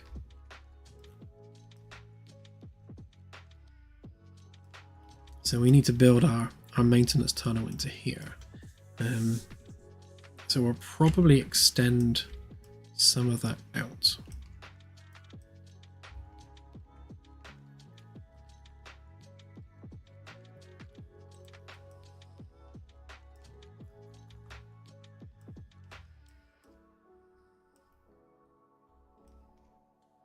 Yeah, we'll thicken some of this up and basically just cut through our maintenance access.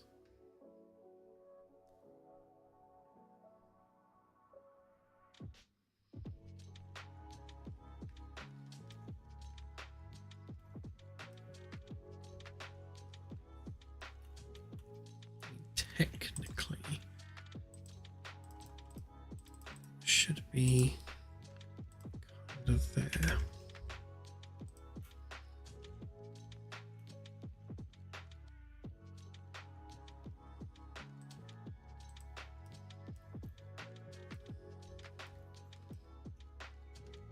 So obviously we've got the walls running through on this side here, the same as we have above. So there'll be like a double thick wall there, which means we need the proper frame support going down the length of the hull.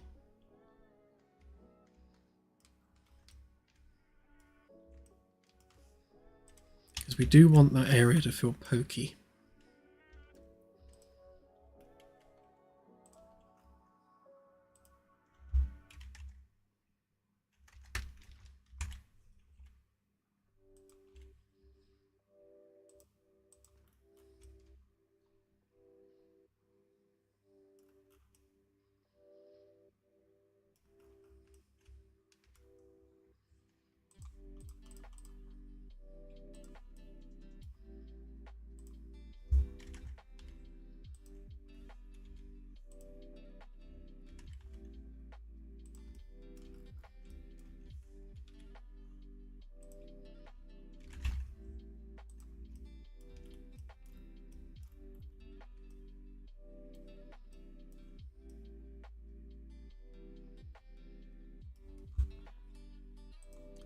Not sure why those ones got wider.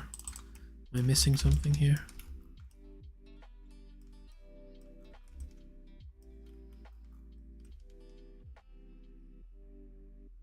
They can all be that wide.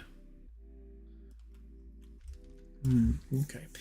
Oh, that's right. I was going to use this for things like the weapons capacitors down here, so that we've got all the actually no, probably the magazines for the railguns. So we'll have all the railgun slugs stored in that cavity there, with the turret kind of on the hull above.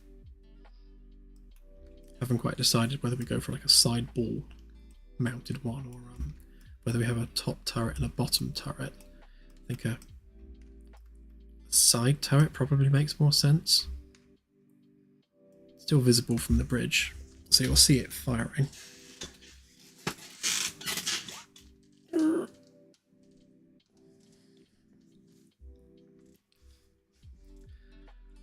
Yeah, sorry. Just tag me.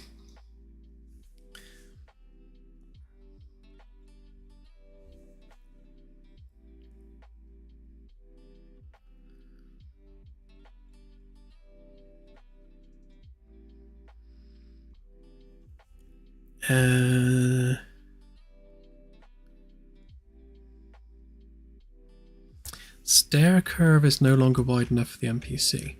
Do you mean this stair curve here?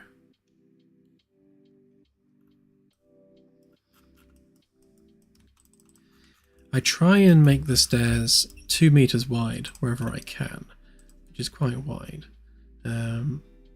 These ones are exactly 2 meters.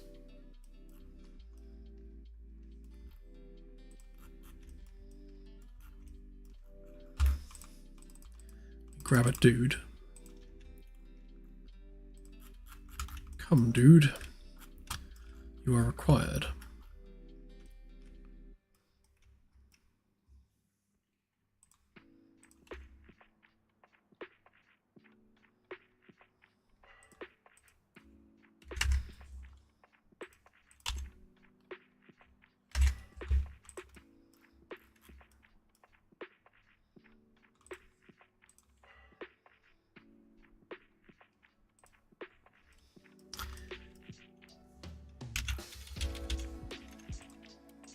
Yeah, so the width of the stair is big enough for a person to lie down on. So they're quite wide stairs.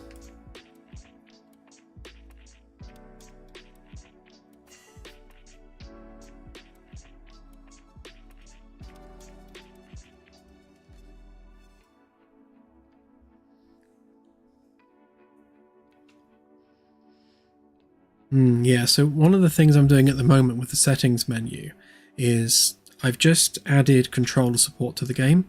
So if you've got a standard Xbox controller, you'll be able to at least like run around and, you know, press buttons and jump and that sort of thing. And the next step in the process will be making sure that that works in menus, which isn't as straightforward as you might think. Like with a mouse, it's really easy. You have like a button that you click and you're either increasing or decreasing a value. With a controller, it's not quite as straightforward because you have to then highlight the row that setting contains and then like left or right on the thumbstick to increase or decrease the value that corresponds to that row on the settings menu. So it's a more involved process than just pointing and clicking with a mouse pointer. So there's a bit of development work there just to add that additional functionality to make it like controller compatible. And just getting like getting the tab flow right. So like when you press next, it goes to the right, the next one down rather than 3 down. But part of that is once that bit's done, like the next step in the process is adding keybinds so that you can start, you know, changing the keybinds in the game. Keybinds won't be in patch 226. They might be in 227 depending on how far we get with it, but like full controller support with keybinds and with HOTAS support as well is certainly going to be in one of the next 3 patches easily. Certainly by the time we have sublight flight in the game.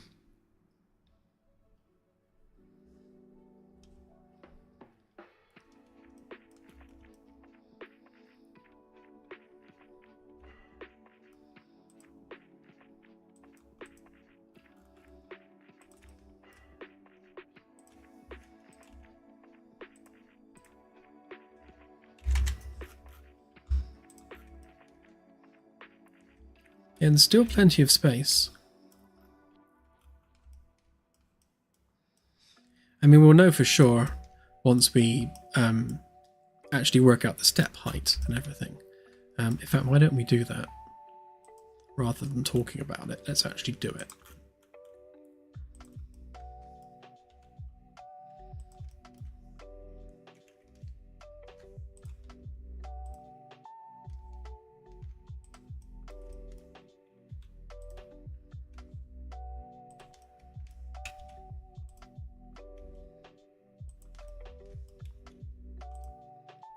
Just get our steps in order.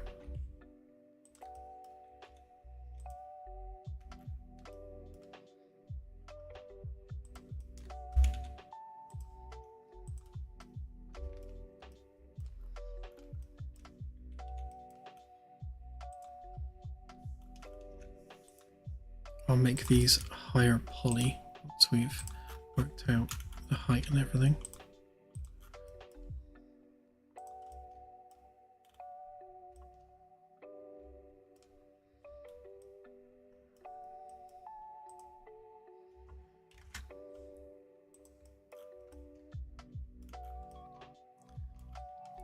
So this bit here is going to be the hollow cavity down the middle of the stairs.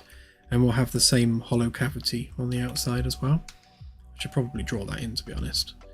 And then you'll have like the railing and everything around this bit. So I guess the narrowest the steps will be probably about 20 centimeters, which is about half a domestic stair.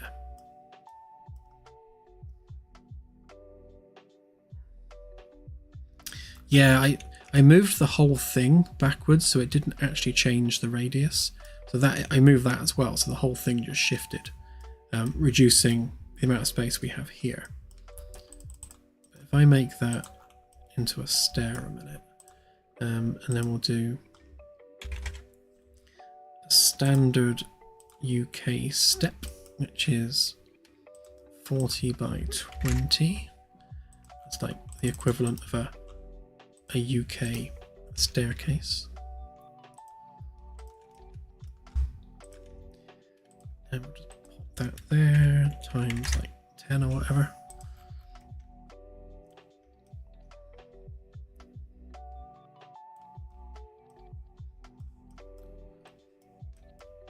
Let's make all this part of a group. So obviously the curve has to be halfway down.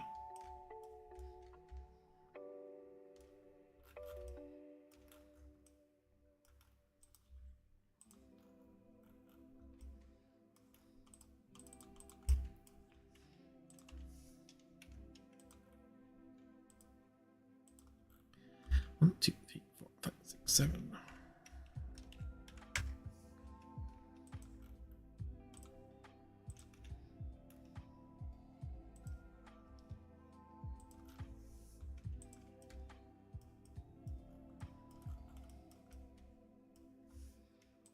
So same thing there to there times 10.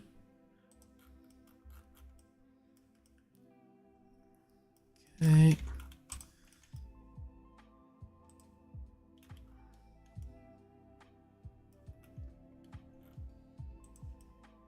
If we measure from there to there,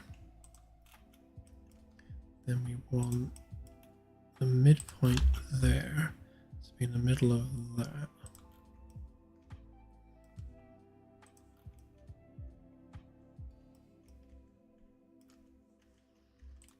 Which means we don't need them or them.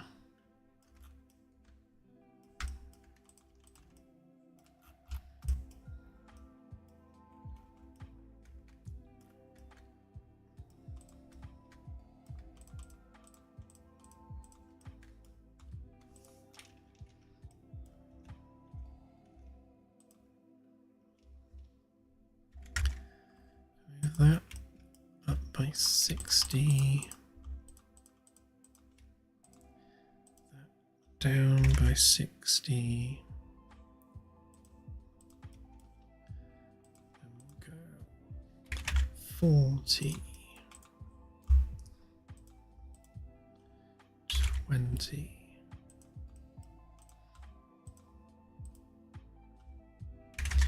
40, 20. I'm tempted to do what I did on the Magellan, to be honest, and double these up, but I'm going to. That will make each curved section twice the width. So if we do that, those two are the same. Those two.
go down one step, which means we don't need that one. We can come up an additional one there. Try that again.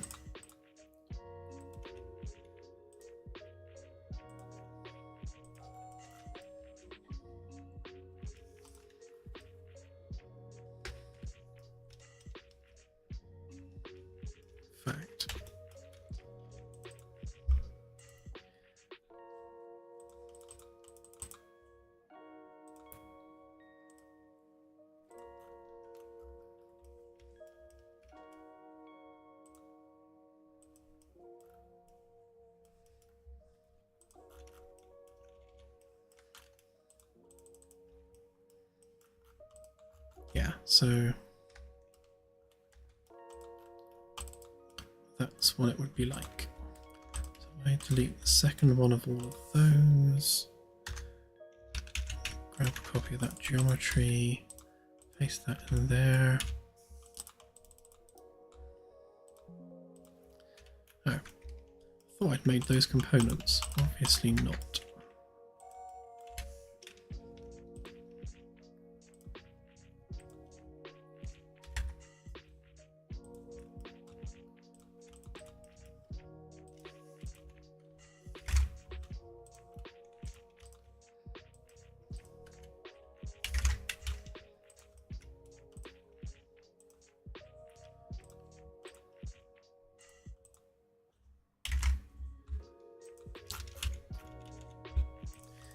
So, like that.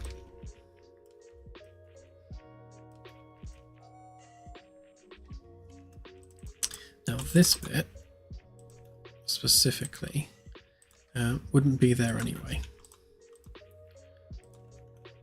Because that's the cavity running down the middle. Obviously we've got railings and things running around there. That is a cavity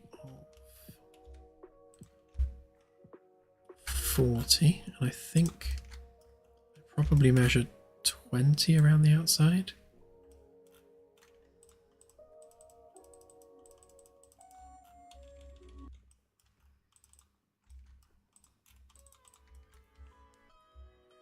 I forget now how much leeway I was allowing for.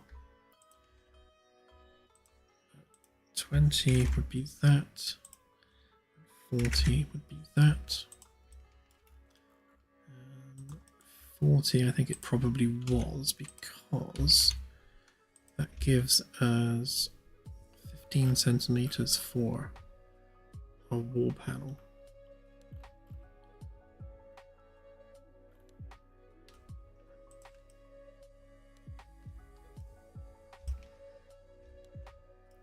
Which seems like enough.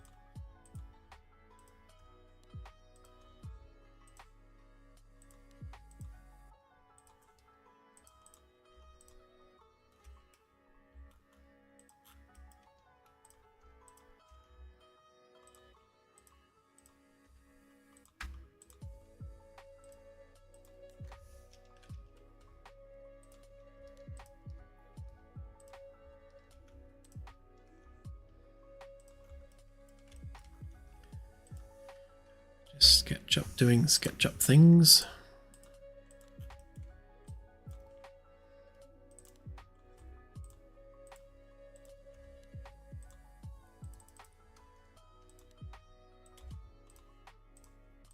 Great.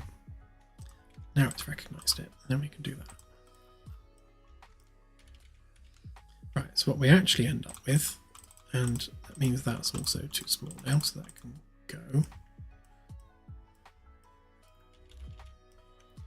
So we have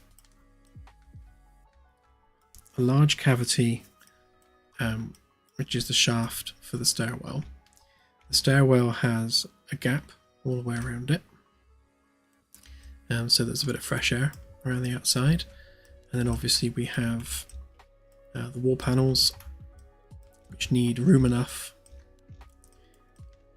to be able to come down over the outside, and then we need room enough between the stairs and the wall to do some wall panels on the edge.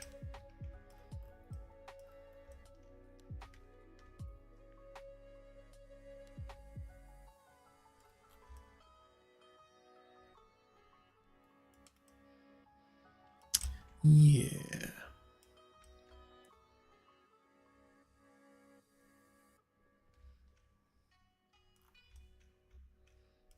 And then this side will be a bit different because it's going to be a lift.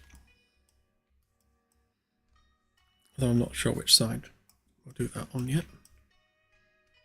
I might flip that round so the down bit's on this side, because there's a door here, so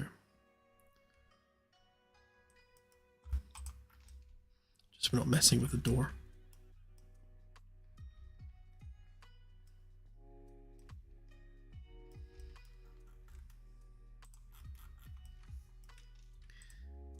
So the other aspect of this, from a design perspective, is we also need the bottom of the top, if that makes sense. So if we've got like a top section, that is a box section in its own right. So that's basically the roof of the deck below, and that's what forms the cavity between the decks. But that generally has a lot more holes cut through it, because like where we would have a corridor here, we would cut holes through for basically being able to see all the pipes and conduits and HVAC and being able to access it and that sort of thing. So that's the cavity above the drop ceiling for the corridors. And we'd have the same here as well. Actually, have we done? I don't think we've done the sheet metal for this bit yet.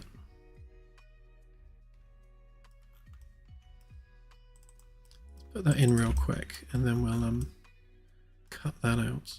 So basically, actually, we do it big, and then we can chop it.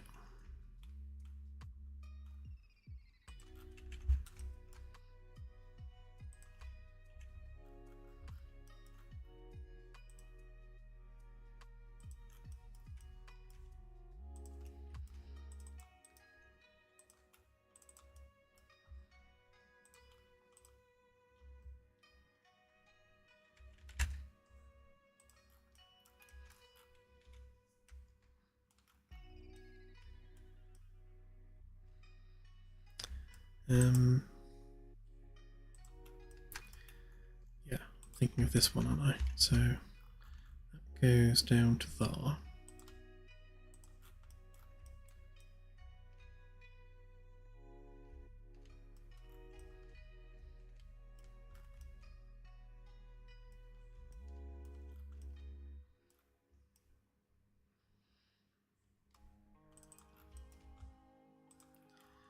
Technically that one only actually needs to go to there.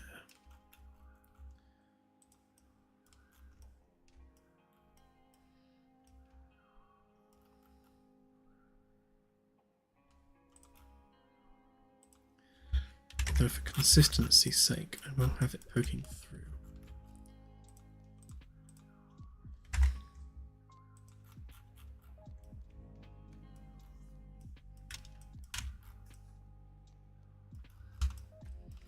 Right, yeah, so that's the actual ceiling.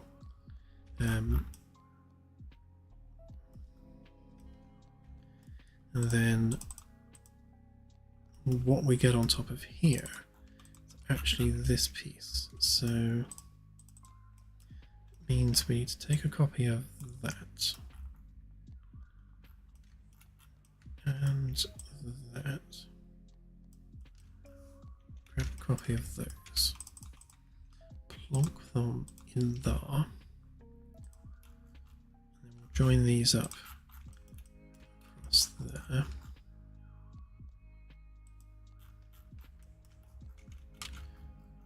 Then across there.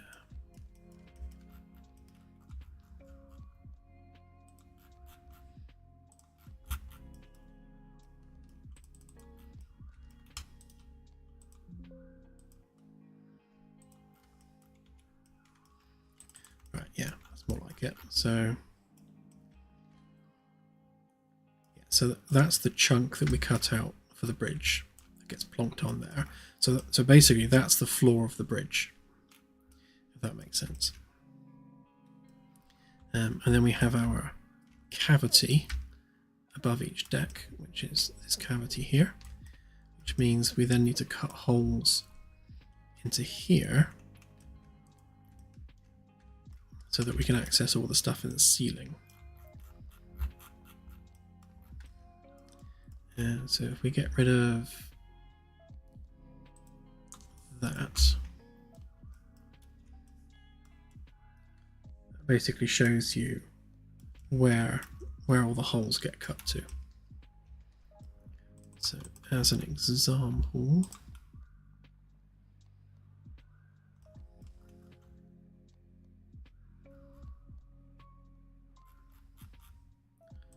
I think I might just intersect this with the model a minute, just so that we can grab our cubes. And then I use a 30 centimeter lip. Like so. And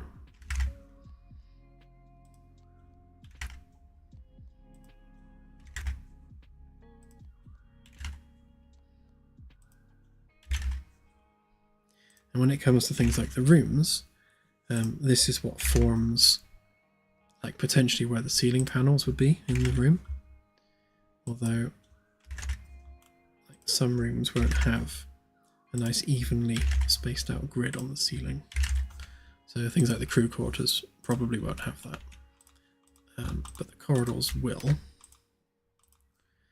And that represents basically the ceiling panels in the corridor. So each one of these becomes a ceiling panel, and then we have a cavity, so a gap again, which goes through there.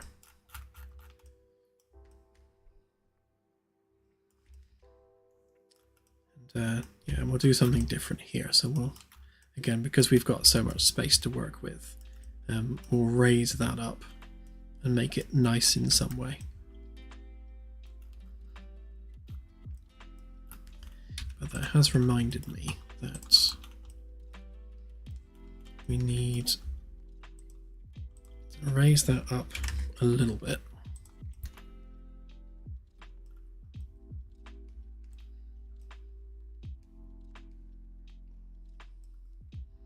Because we need brackets and things along here for the ceiling panels. So we have that little bit of height across there, which means we need to carry that through across there, and we'll make these proper ceiling beams as well.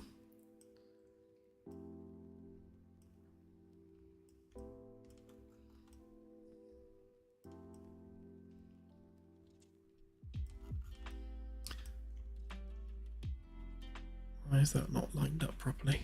What's going on there?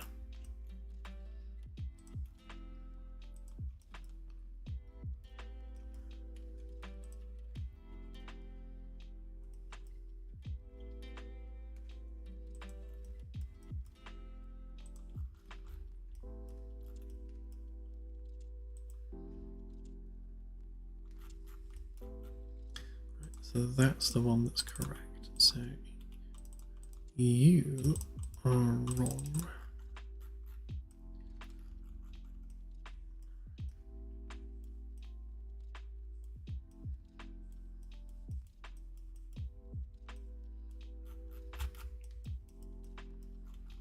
It's weird. Are they all wrong?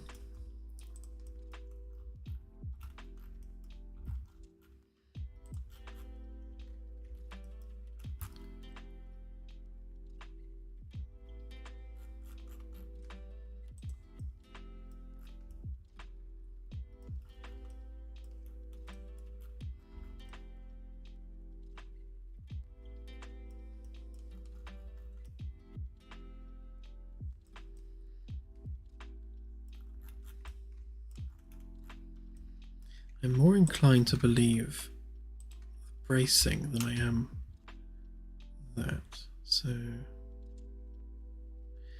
right, I see what I've done. Yeah, I've measured it from the middle, not the outside. So of course I've measured 20 centimeters away from the middle. So it's 1.25 centimeters wrong. So that means that that wall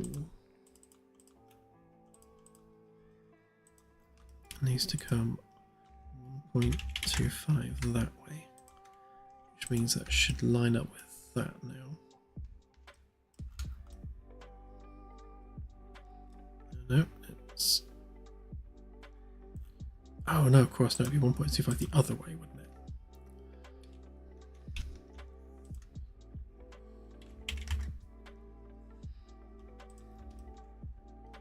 Yeah, now they line up.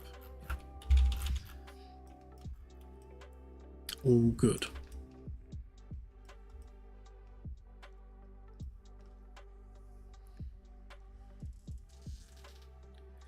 An orthographic view.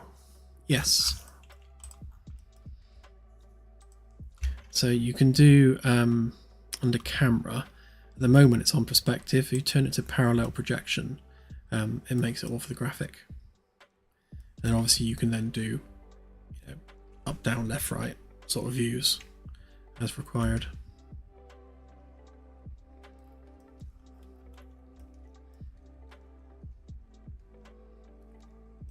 So yeah, so if you're lining things up, you can do it like that.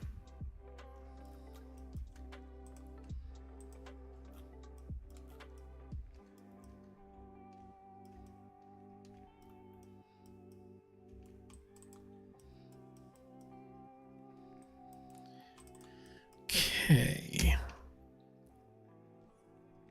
So other than just finishing touches, like adding another bit there and there and there, I think that's starting to resemble something.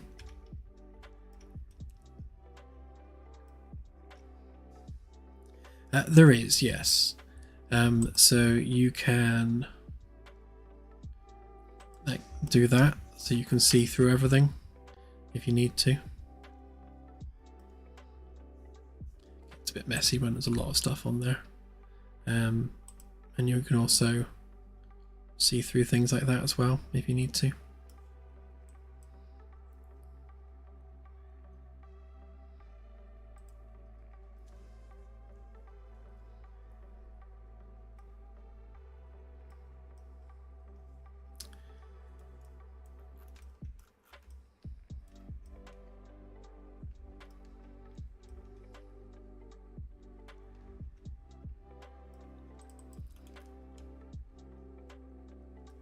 Thinking we might be at the point now where we can start separating some of this out.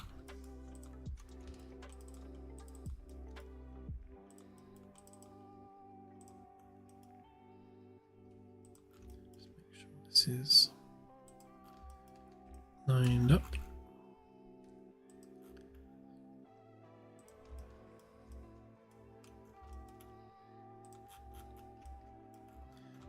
Be the grid there. So all of these should be lined up with the grid already.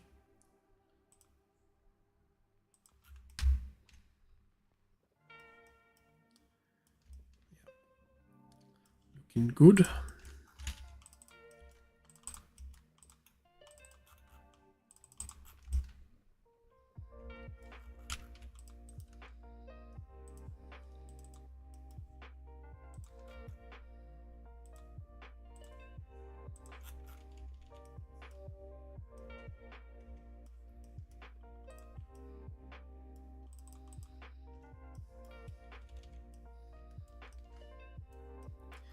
So that's now our cavity between blocks. And then as this section is built up, then all these bits start to join together.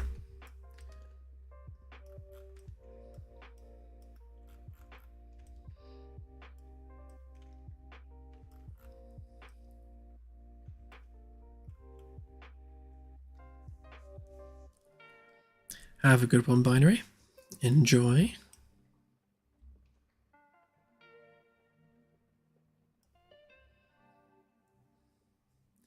There will definitely be one, Tigress. We are big Firefly fans. Easy for me to say. Our third expansion that we have planned is basically going to have you running your own like space shipping company. So you'll have a selection of trading vessels that you improve upon and trade up on as you go. And that expansion, like the whole thing, is going to have quite a Firefly air to it.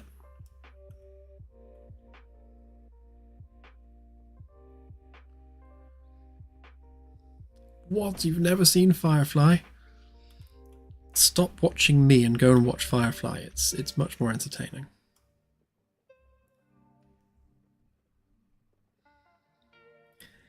Yeah, we have a bunch of stuff that we can do on Wednesday and Assy, but I'm happy to leave it up to the community. So I will do a poll at the start of the stream.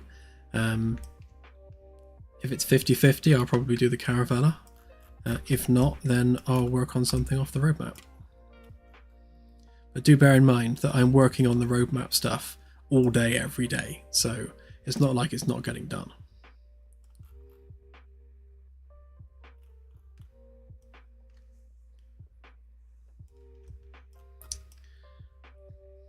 I'm going to do that bit next, but it's going to be complex with the RCS holes. So I think I'll go ahead and do this bit next. Which means cutting that out. I kind of want to get all these sections properly chopped for a deck.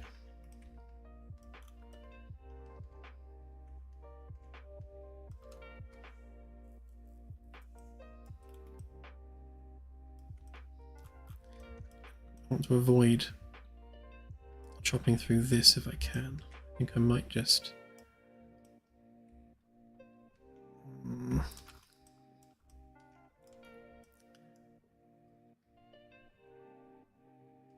see, that bit has to be in the middle regardless.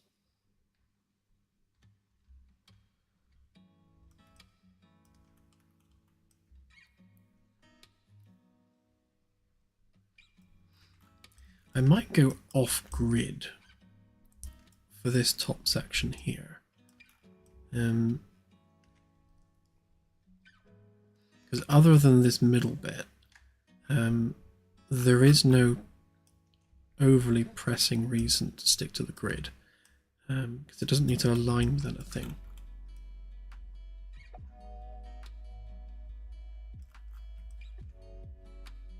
I suppose that bit's all right.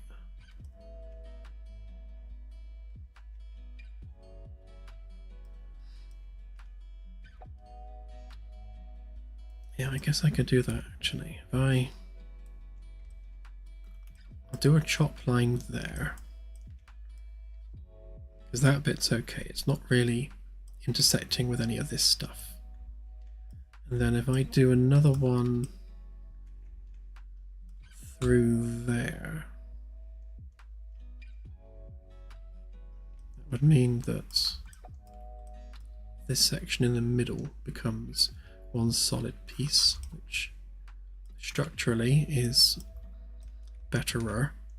And then then we'll just have that section at the back being its own chunk, which means there'll be a join down the middle of the battery room, but that's not the end of the world. I'd rather have the join there than have it kind of there where it doesn't make sense, because that would be bad.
Okay, so I'm just going to do the vertical slice, or rather the horizontal slice for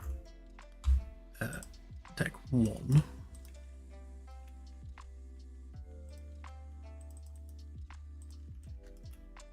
Okay, so that's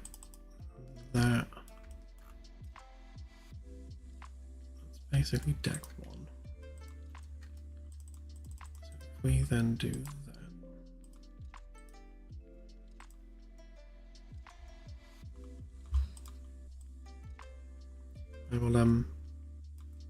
I will clean up this geometry, because obviously it's reasonably high poly and not exactly tidy. So once we start adding windows and things, I will take a more kind of uniform curve here, find like the exact midpoint and have that as a perfect curve so that we can cut our windows through. And then I'll just join that up to the geometry underneath. Pretty sure we should have a relatively flat edge all the way around there.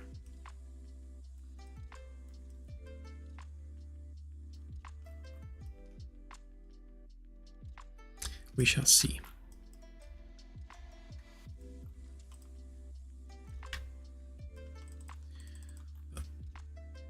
That becomes our bridge dome segment.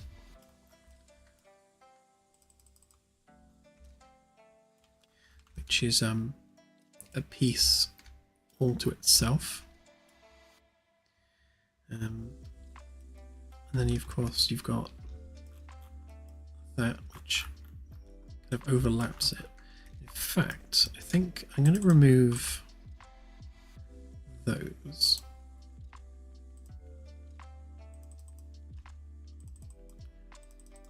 And the reason I'm removing those is because we'll make them radial instead. So rather than having horizontal supports like lining up with these ones, we'll have radial supports kind of in line with the curve of the windows, because they'll line up better then. And then just have maybe a box section around it.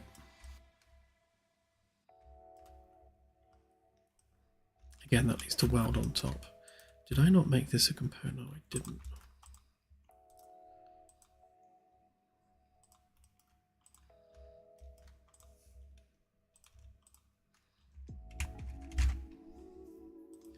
Always forgetting to make it a component.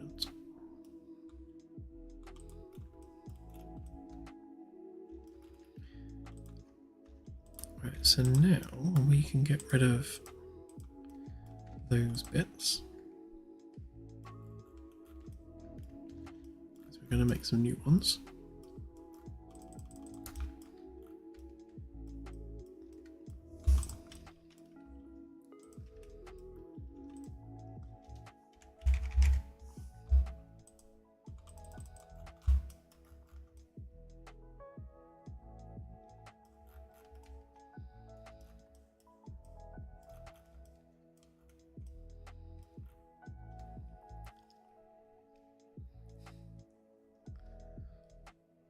That would be good. Claire can do the whole shopping channel thing.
Right, so that should be our layers. So deck 1, deck 2 top, deck 2 walls, deck 3 top, deck 3 walls, deck 4 top, deck 4 walls.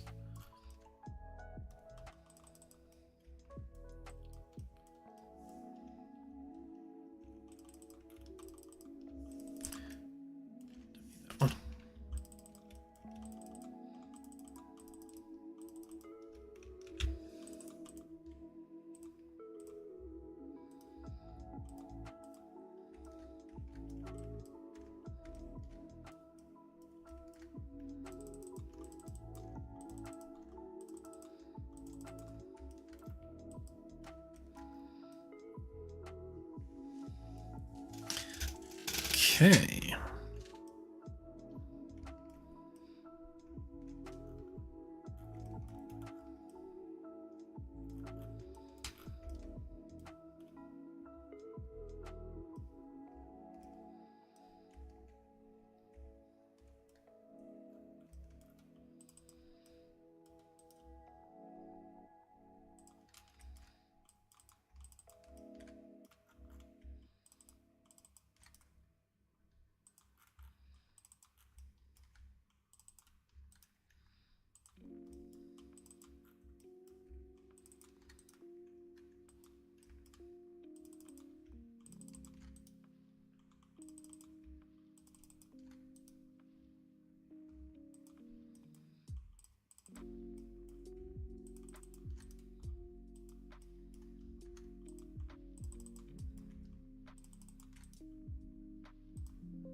So the other thing I need to do to this actually is I need to just model some weld lines on here as well, just to kind of sell the fact that they are welded together.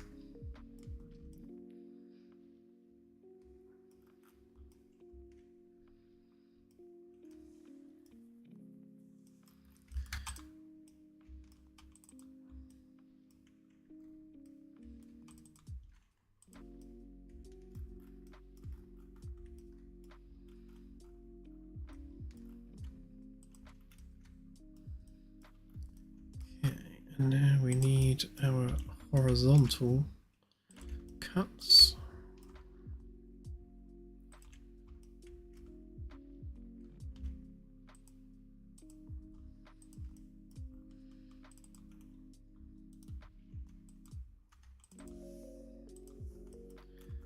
So that one needs to come in by 20.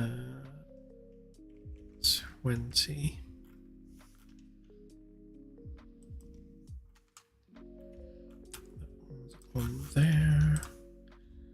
200 times 5. And that one comes in by 20.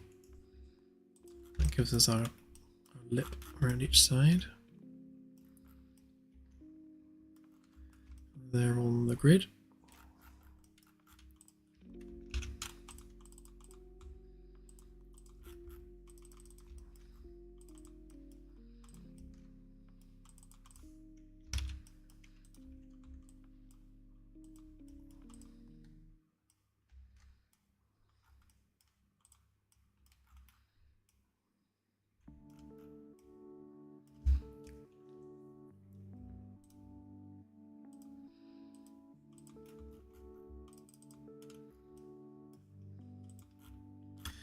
Because of course it didn't intersect fully.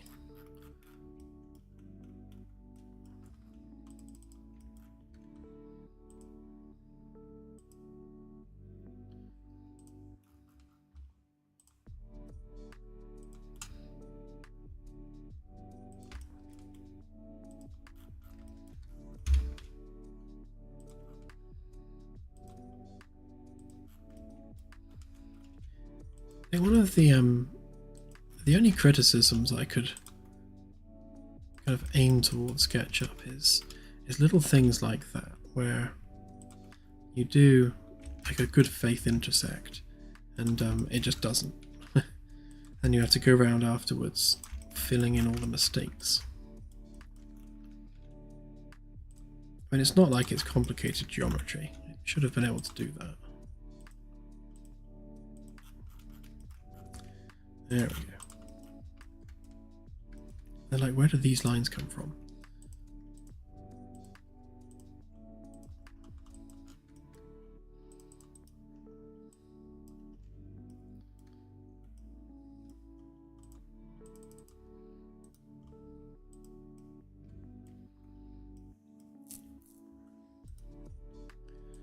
Hide these as I go. Otherwise they shall be in the way.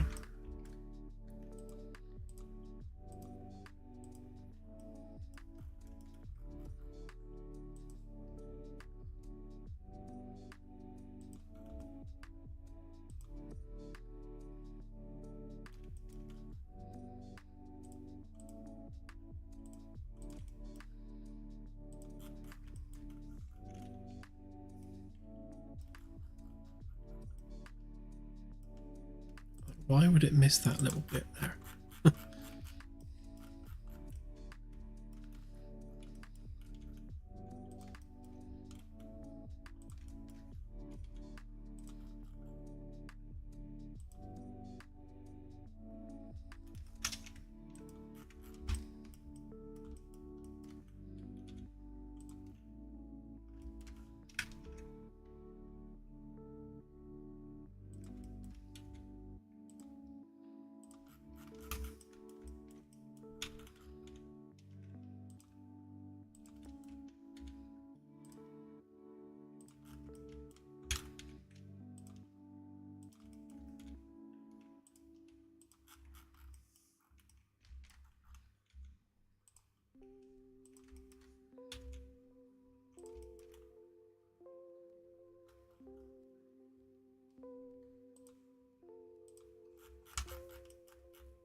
You can do another intersect, yeah, but it doesn't do anything.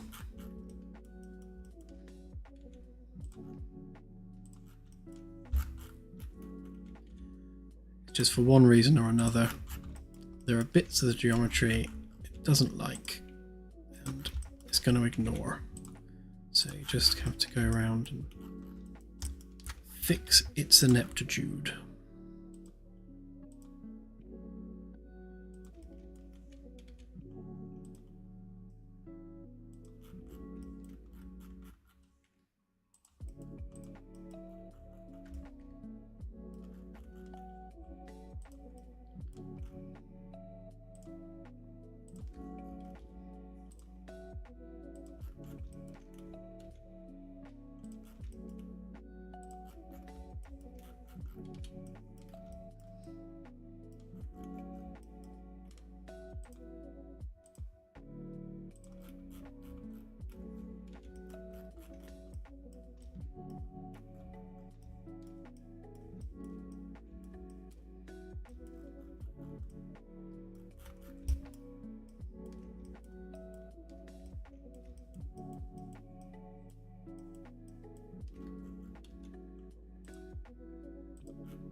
This one's being tricksy. What did I miss?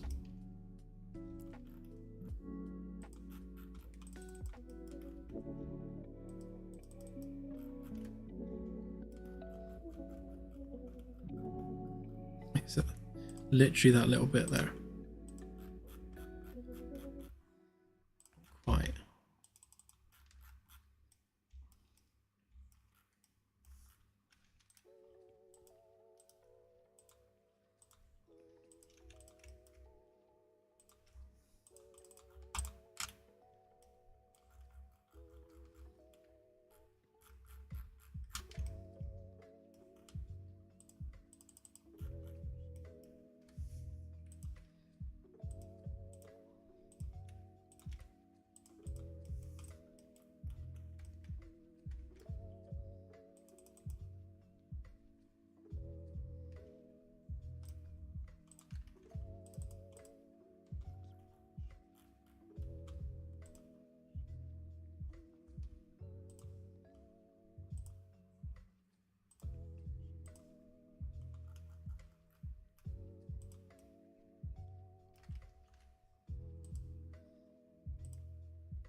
There we go.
Last one.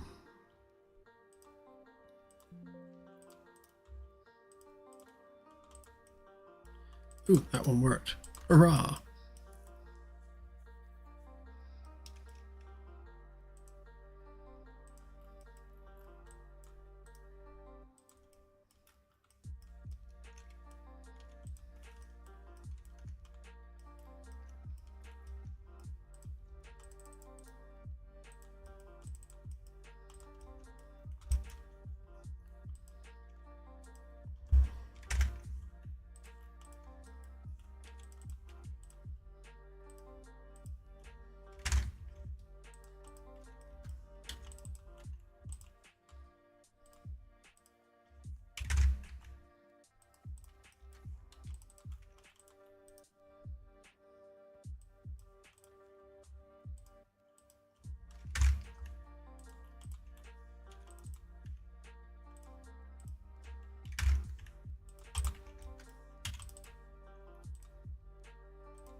Okay.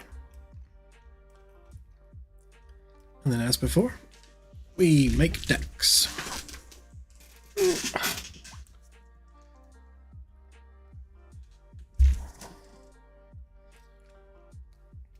got about an hour remaining. I can tell because numbum's starting to set in.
Having pre-cut these is actually making life easier because we don't have to measure stuff. We're just taking the existing lines that we've already got.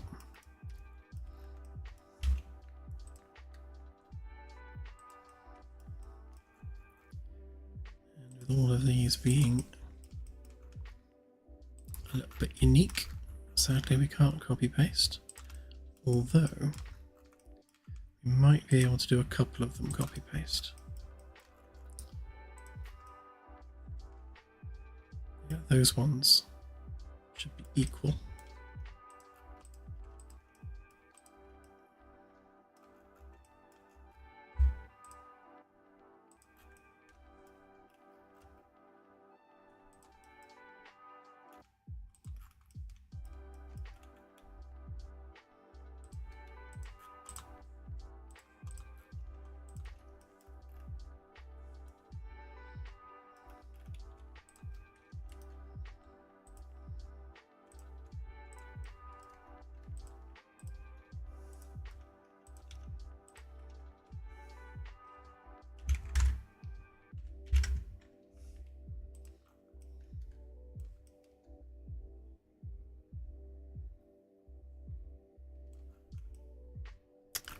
Actually, no, they can't because they got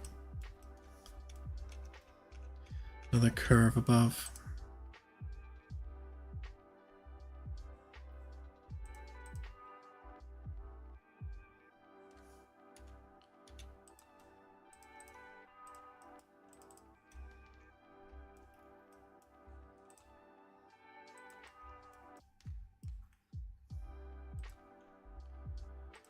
Not to worry, it doesn't take long to do these decks.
Always a difficult one.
Next.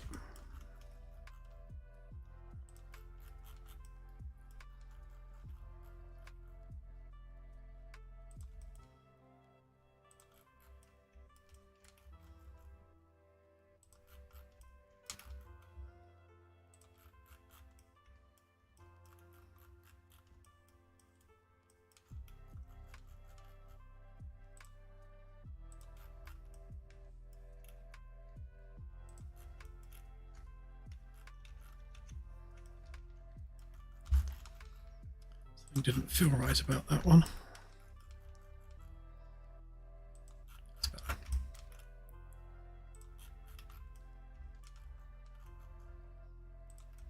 You can often tell that it hasn't quite lined up properly if after you click it's still trying to draw a line.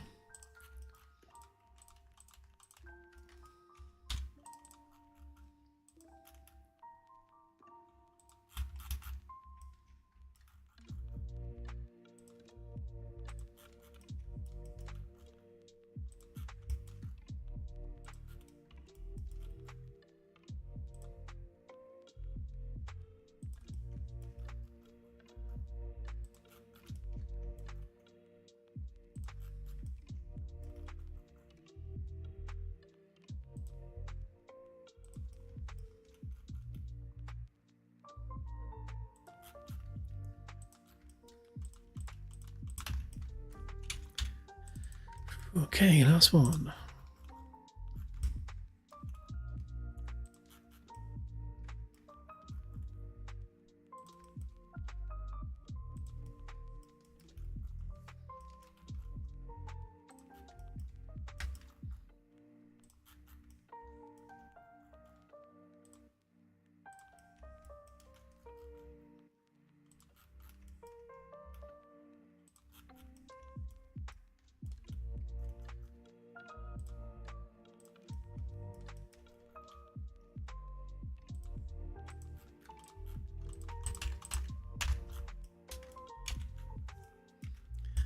Okay, so that's the first look really at what the bridge area is going to look like. Obviously we need to work out where the center line is there and draw that arcing around. So this framework bit here won't be there, it'll be a circle, and we'll carry that around from basically here where it intersects with the deck below.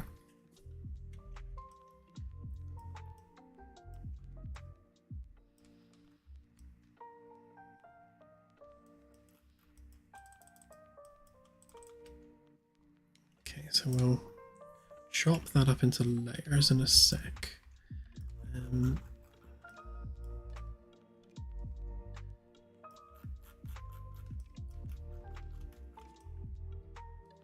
We also need to know where that edge is for the wall.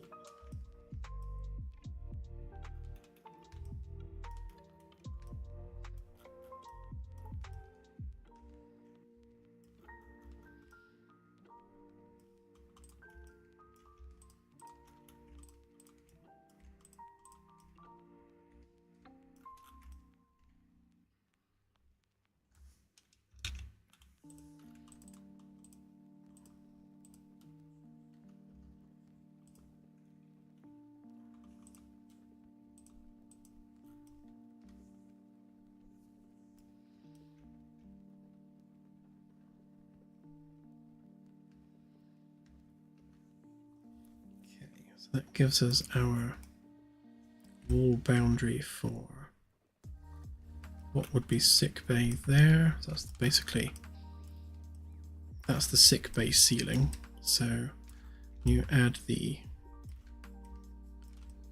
thickness of the wall, thickness of the beams rather. So the sick bay windows are going to be through there like that. They'll come at a diagonal there.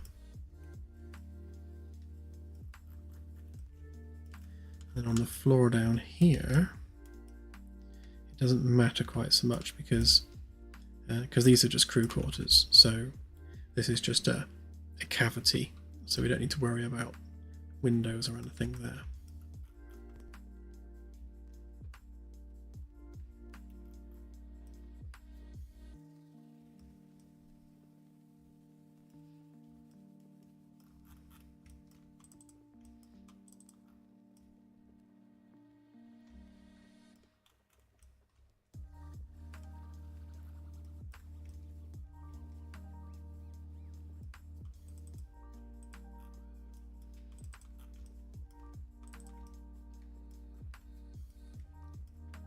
I suppose it would be helpful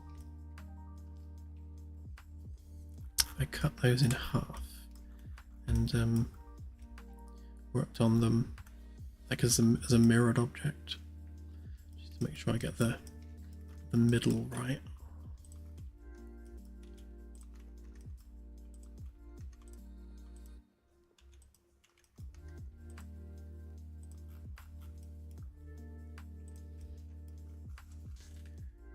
The middle is there. Just want to make sure that I've captured that properly.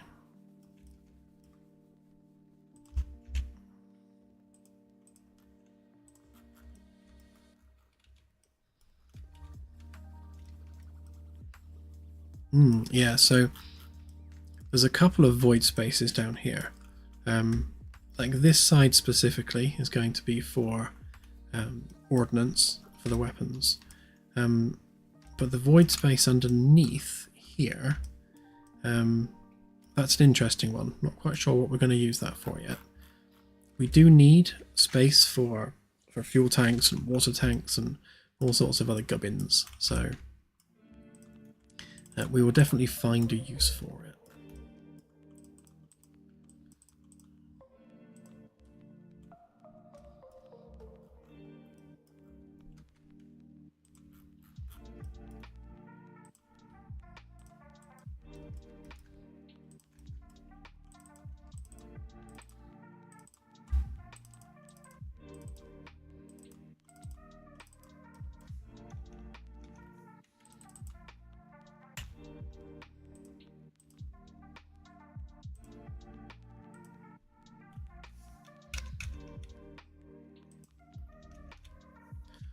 There.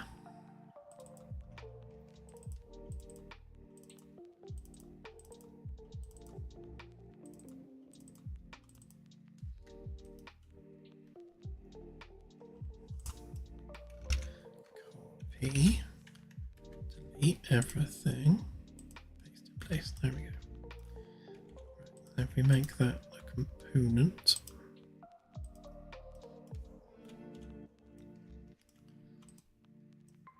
Then we can mirror that along the midpoint. So anything we do this side will be mirrored on this side.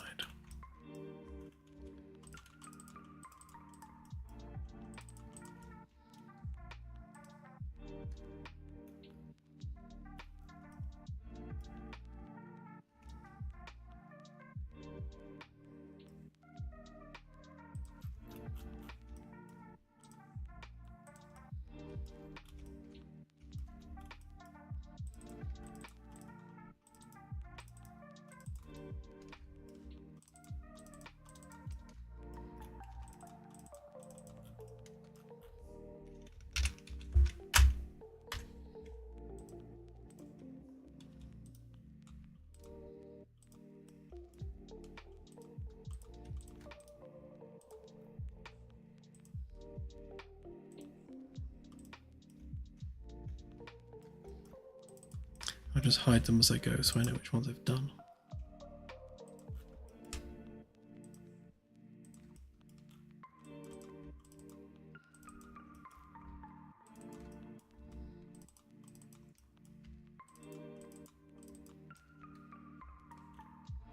Small issue there to fix.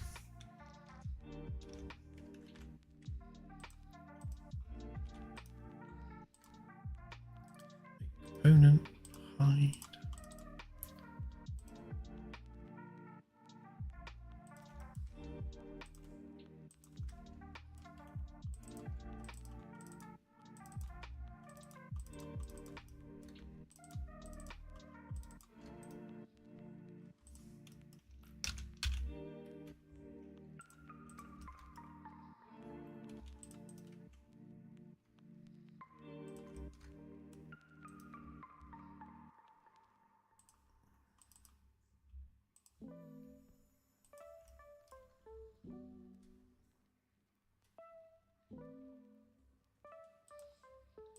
The rooms are,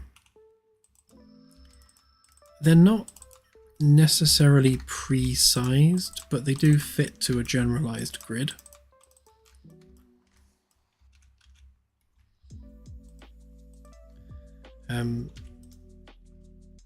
So if you mean, can they be swapped out and replaced by a different type of room, then yes.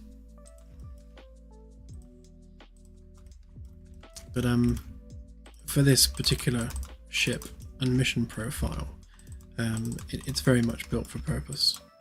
It has, you know, one job to do, and it's been built to do that job.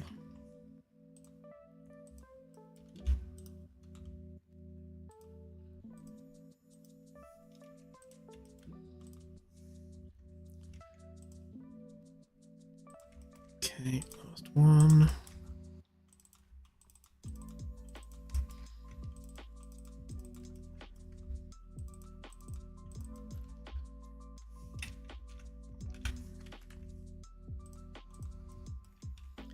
may seem like a bit of a ball ache to have to do this, but in the grand scheme of things, it's going to help us in the long run, because it means we can edit one side and the other side at the same time.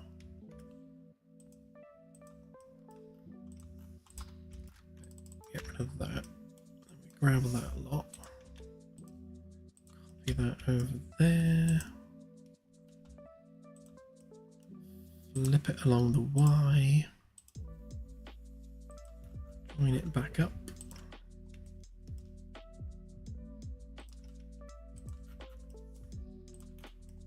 Okay. Again, it's just a labor saving tool.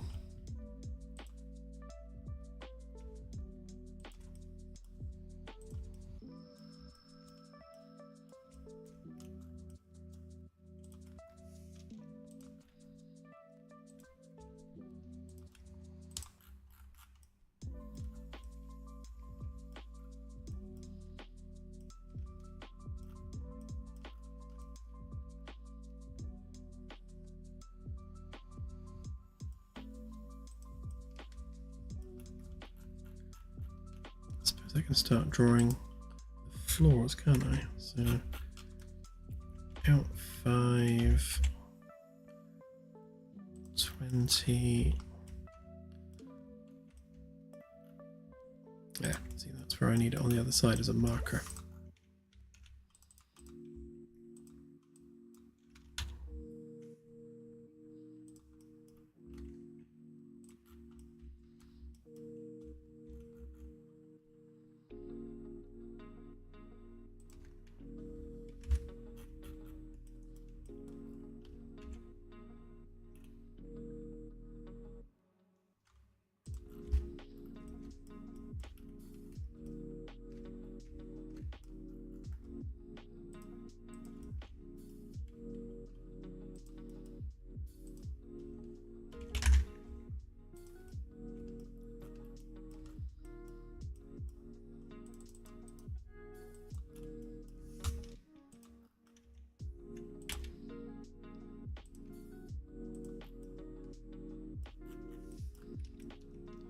Okay, so there's our cavities there.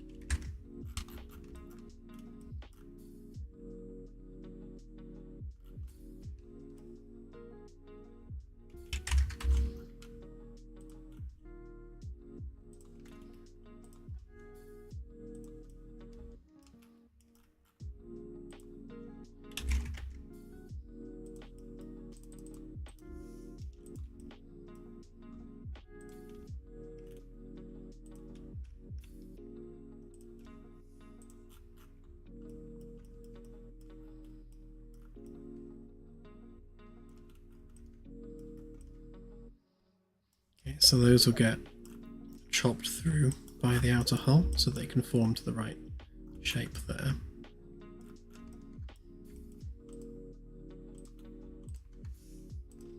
And the same on the deck below. Get more chopped through there.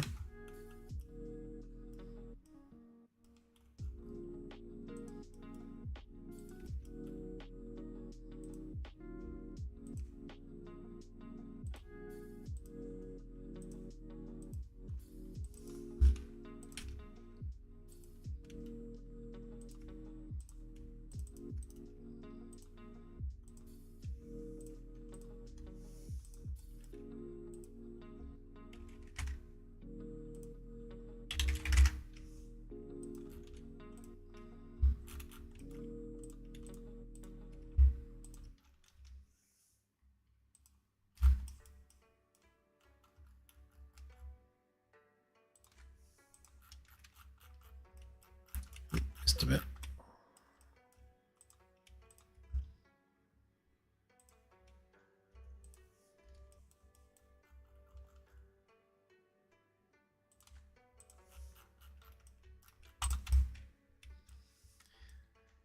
So that's our interior cavity.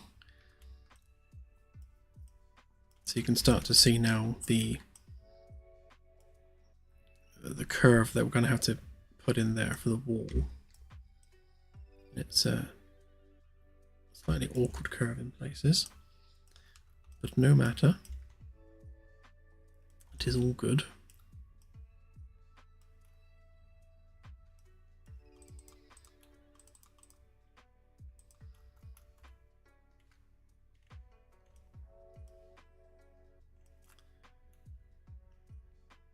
So that needs to go through to there, which means we can get rid of that.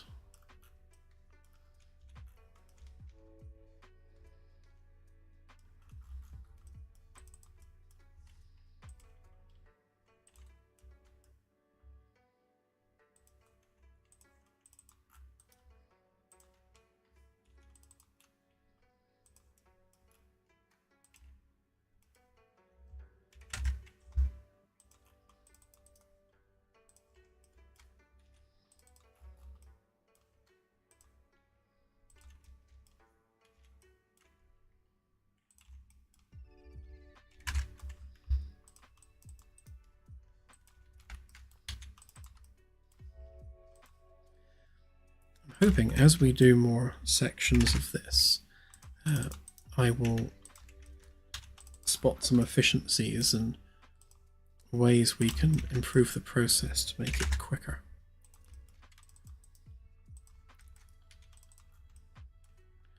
I mean, this is already feeling quicker than the last one, so that's something.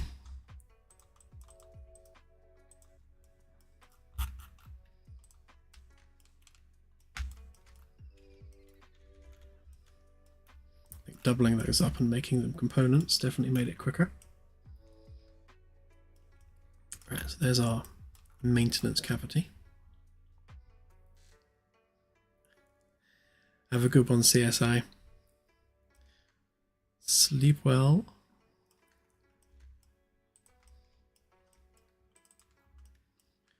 So we don't need those anymore.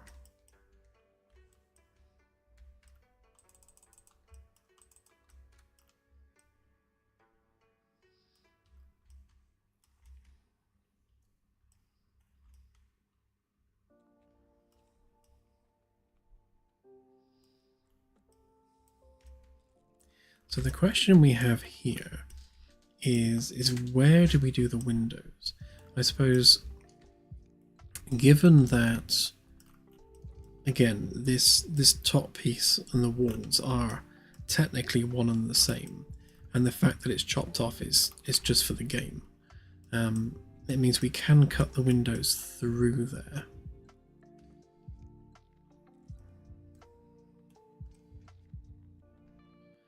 Means our limit for the window would be there, where the ceiling meets it.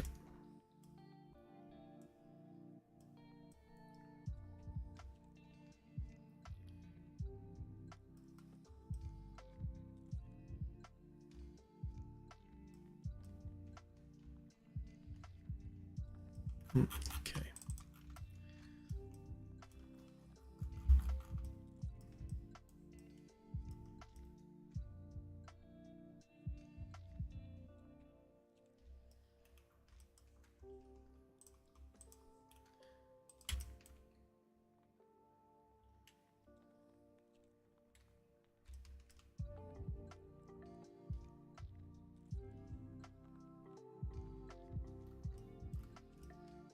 That's ever so slightly narrower than I wanted it to be.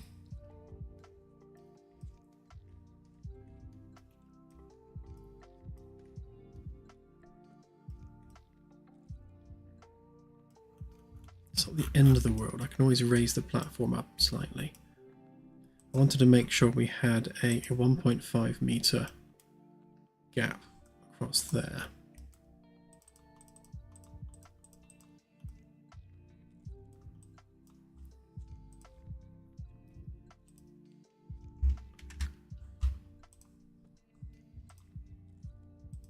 So that's 1.5, which means the distance between that and the outer wall needed to be 5, and it's only 1. So we're about 4 centimeters off from where I want to be. See, that's how accurate we are, down to individual centimeters. Which means that this floor level will probably have to come up ever so slightly just to give us the extra width. We've got plenty of headroom, so that's not so much of a problem. I measured that so that it gave us 2 meters exactly. Hoping it still does. 2 meters exactly there. We don't need a full 2 meters, so we can move it over. And that's only 2 meters at the narrowest, the short, tallest, no, lowest words. 2 meters at the lowest point for headroom. The rest of it is way higher than that, so we've definitely got room to spare.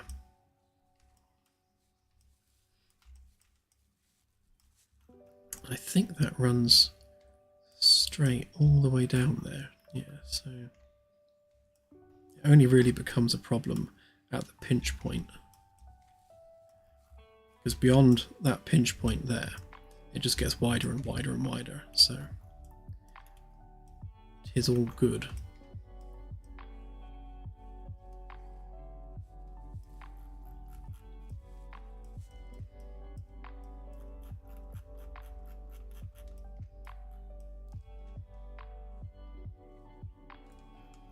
This one's going to have a more aggressive slope to it.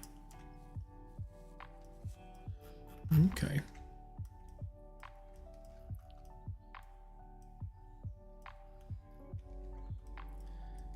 Right, let's start chopping this up then. So,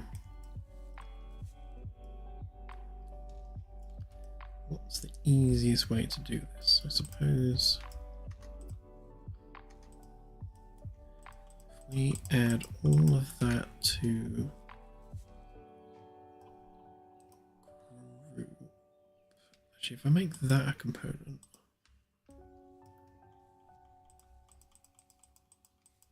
get rid of those ones,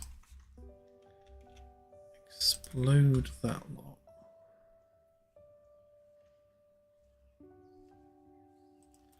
Yeah, explode that lot.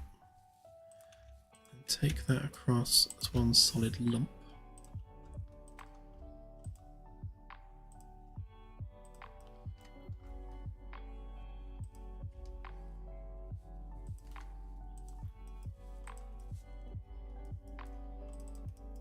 Right, and then I can start selecting individual bits then.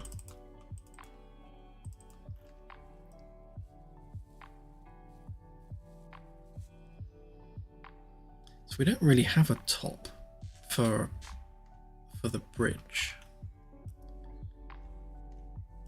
So I'm just going to have to group it all in one. I mean, I suppose I could.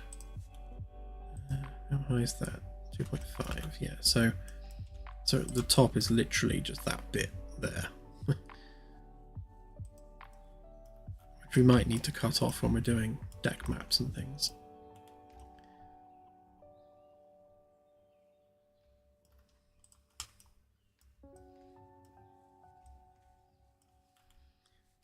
Do these ones next. So we'll group those up. That makes it easier to do these ones.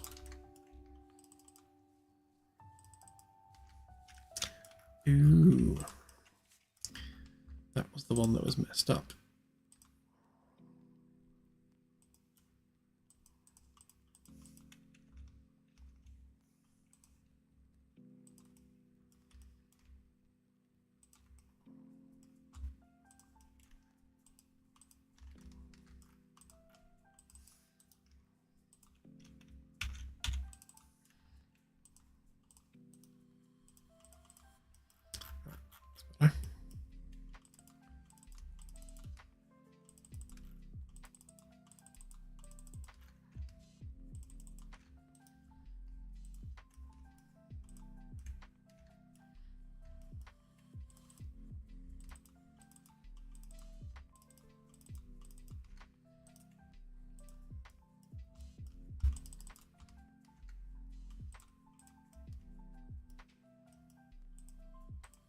Oh, I didn't do these. Derp.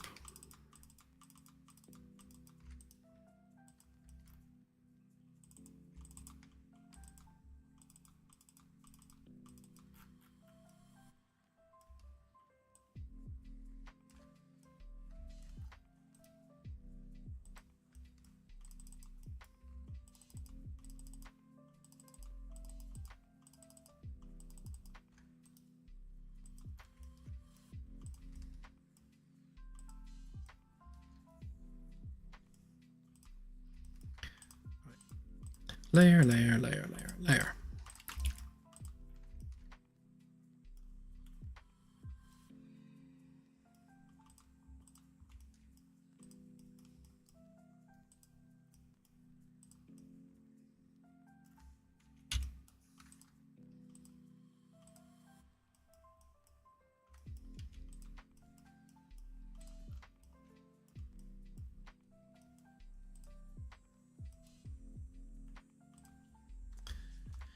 Right, so that was deck 1 skin, deck 2 skin, also deck 2 skin, deck 3 skin, deck 3 skin. I don't think I did a deck 4, did I? No. Deck 4 skin. Oops.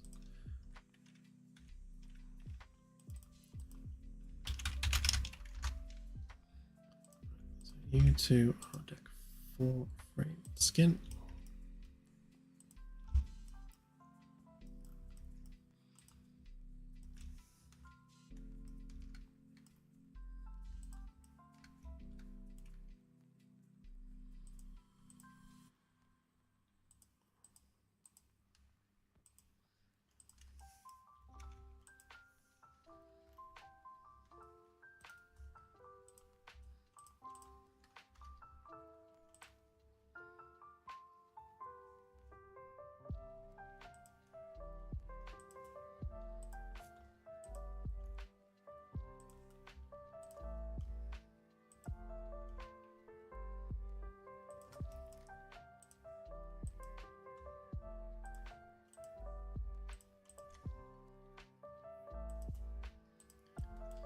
We need a deck 4 frame top.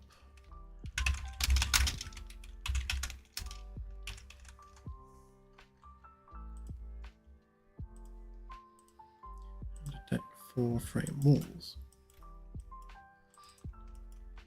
Right, so deck 1, deck 2 top, deck 2 walls. Are also, oh, actually I'll mirror that in a minute as well. So deck 2 frame walls, deck 2 frame sheets, no, deck 3 frame sheets,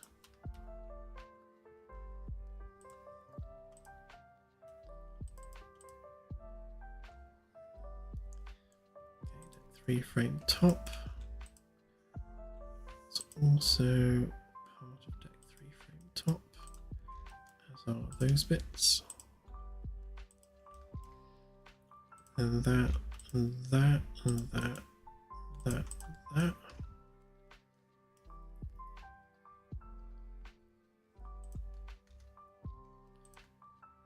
Actually, that bit first, yeah. So deck 3 frame walls.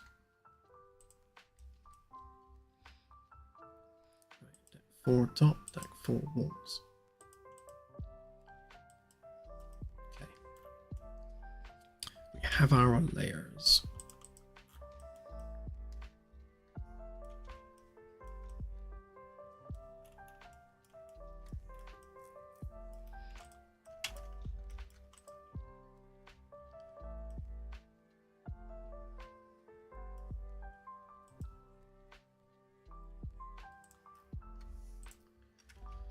Deck 4 frame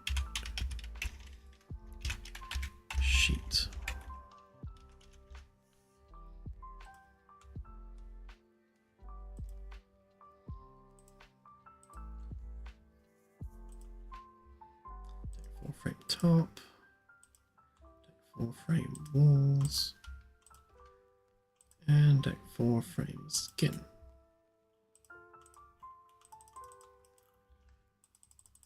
know what that is, it can get deleted.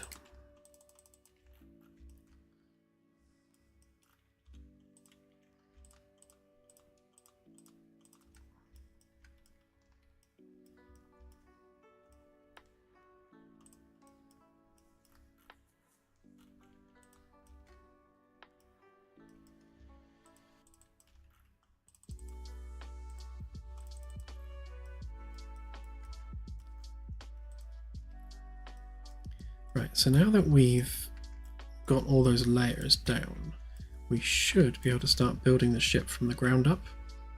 So we have our deck 4 frame skin, so that's the bottom bit there. Then the frame walls, so that's going to be the hydroponics. Actually, while we're here, let's see how far we can extend that forward without it starting to protrude too much.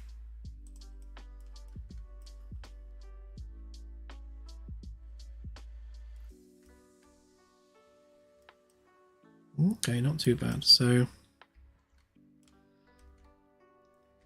we can make the hydroponics a fair bit bigger than what we originally had planned, just by having it step up a little bit. So there'll be maybe a slight slope to the floor, but we'll line it with planters and things, so you shouldn't notice too much. The ceiling will get closer to your head, but at least we can extend the growing space that we have aboard the ship.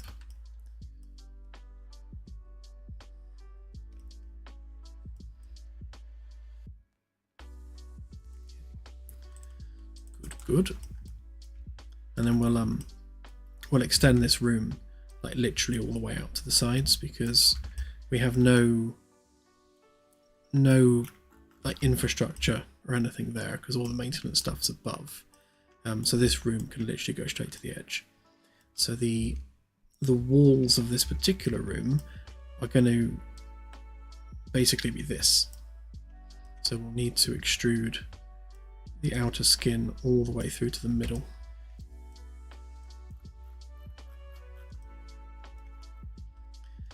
Okay, so deck 4 top, the bottom of that deck, and then the sheet goes on top of there. Okay, so we may as well do that then.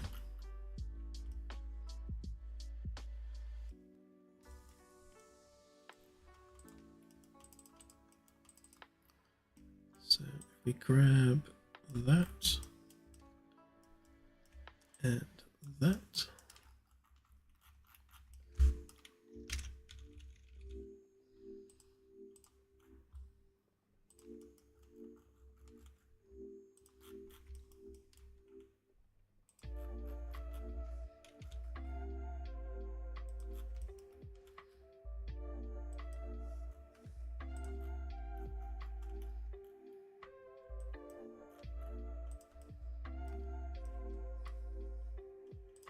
conducting and thickening.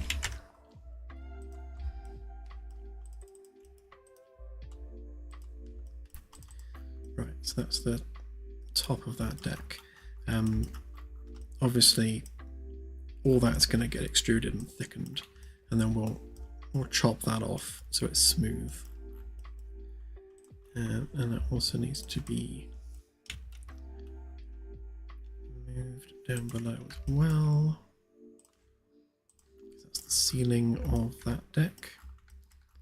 And then we shall bring that in somewhat. In fact, I might just go ahead and cut that as is. Yeah, I will. So take that and that and copy those. Paste them there. Intersect. I'll just grab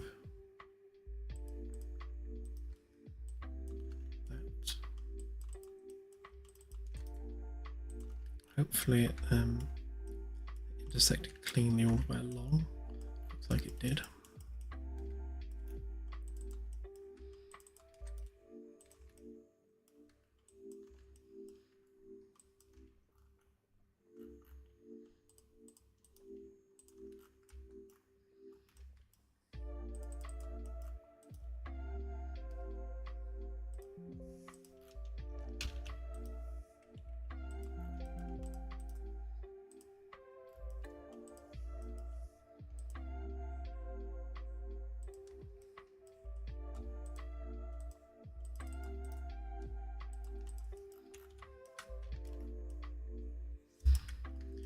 Okay, so when it comes to that room, we'll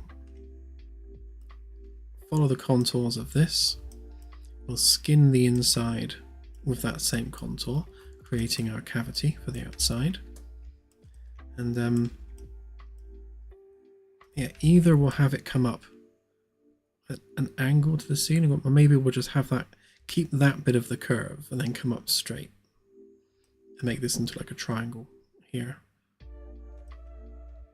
Probably that would be more useful for the internal room, unless we line the whole thing with windows, in which case there'll be nice angular windows. Actually, I'm tempted to do windows, because this is going to be like the equivalent of the park on the Magellan, although not at the same time, because it's the hydroponics. So most of it's just going to be growing stuff. But in terms of crew mental health and needing a bit of green space, it could double up and serve that purpose as well.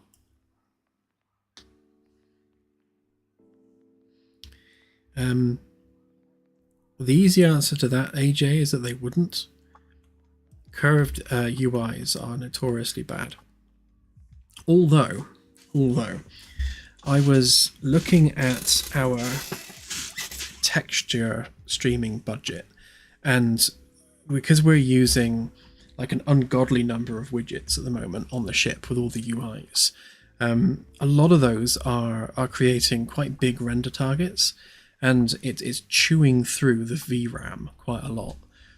If I was to physicalize them instead and use static meshes instead of a widget, and then use just raycasts instead of a widget interaction component, then we could make UIs that are any size and shape.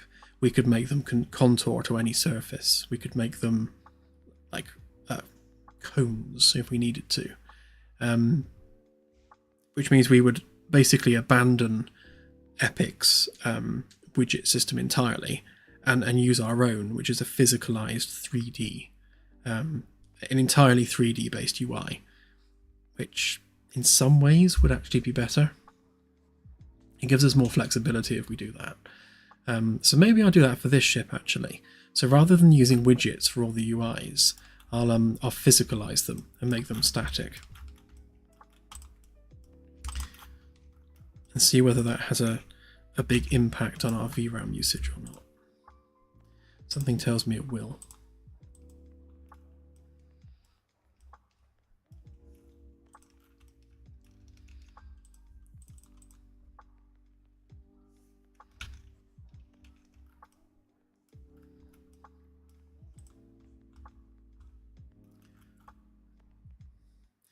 Yeah, I think it would be nice to have some kind of just green space for the crew to sit in, which, you know, is surrounded by all the growing units, because we'll use vertical farming because that's like the most compact, efficient way of, you know, farming in that environment.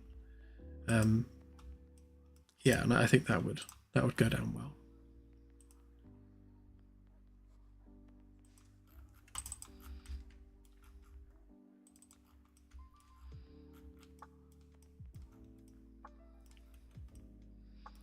Okay, so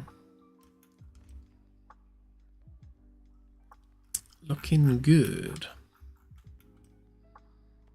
Obviously you got a bit of a mismatch there, but that's only because the inside one hasn't been extruded yet. Once that's extruded, it will come up at an angle to meet this, and then they'll match. and then that needs cutting flat. There'll be a lot of trimming around the edges that will need to be done with this before the day is out.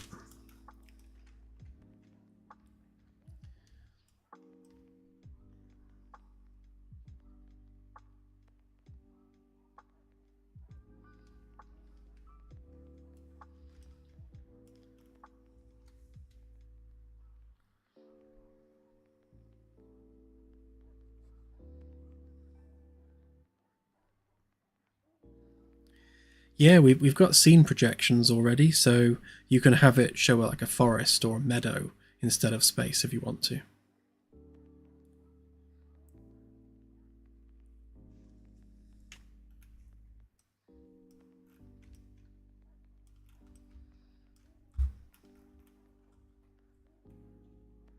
So, okay, so deck 3 frame walls, which gives us all of that, and to be honest, we don't need that anymore.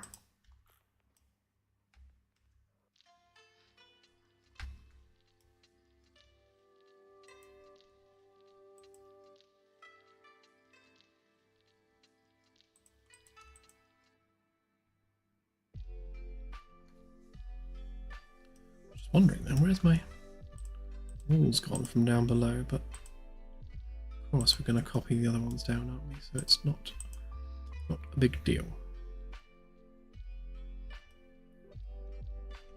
I may as well do that now while we're there. So deck 3. Yeah, that one. So that and that can get copied down there.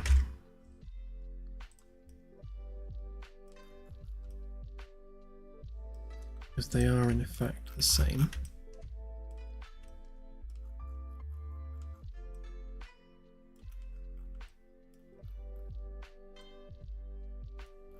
Just making sure they're all lined up.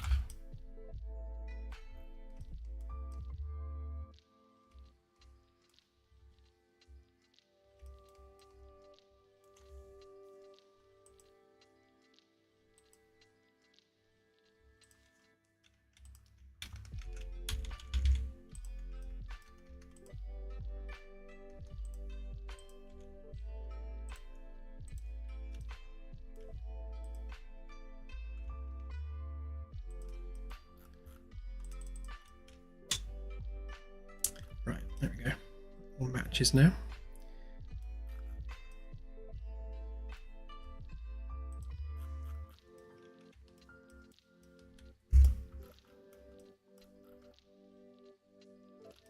So this one should be fairly simple to do, because all we're doing really is copying some of that across.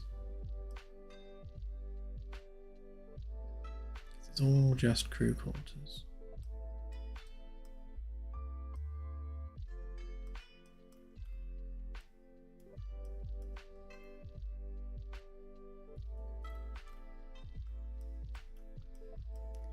Although this bit underneath is going to change. Because with us moving the bridge up onto deck 1,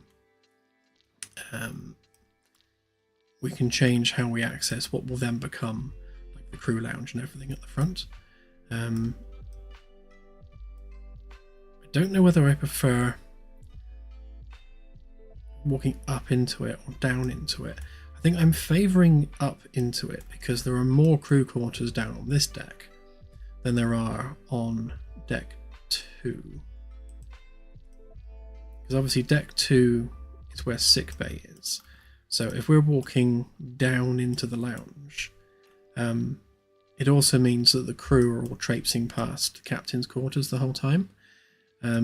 Whereas if we have them coming up into the lounge, it means the entrance to the lounge is where the bulk of the crew quarters are, and it means that the captain's quarters doesn't become a thoroughfare, which is probably the better option there.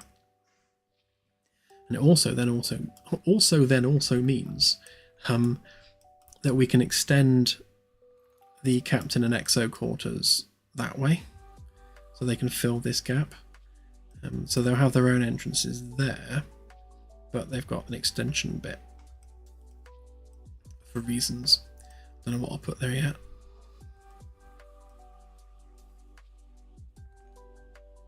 But it just gives us a bit more scope to work with there.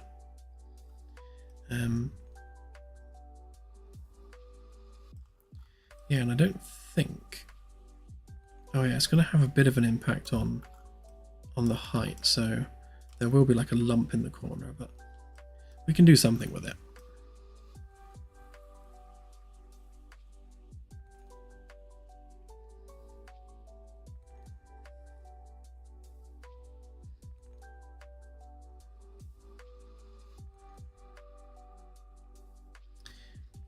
Yeah, the holo display looks really good in VR. It is massive. It's one of those things where when you start looking at things in VR, you get more of a sense of the true scale of stuff. And like the bridge is, like, I would say borderline too big in VR. But it's also awkward because obviously how big the room is depends on where your headset is centered height wise. So if your headset is too high up, then the bridge looks smaller, whereas if the headset's too low, the bridge looks massive. So I need to make sure that the tracking height is like really accurate with it. There is a button to do that, but I think I'll have it automatically refresh tracking periodically.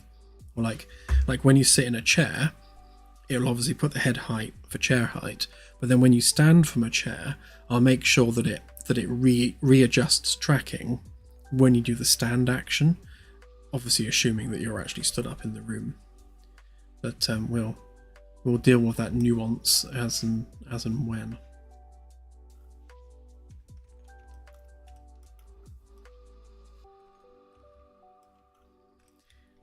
Okay, so we've got 10 minutes left. How much of that can I get done in 10 minutes is the question. Yeah, copy that one over as well.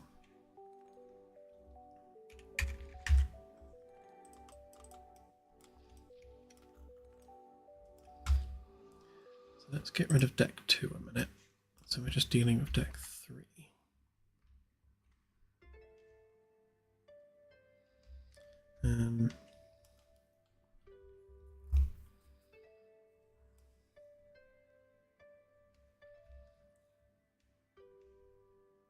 Right, of course. Yeah, so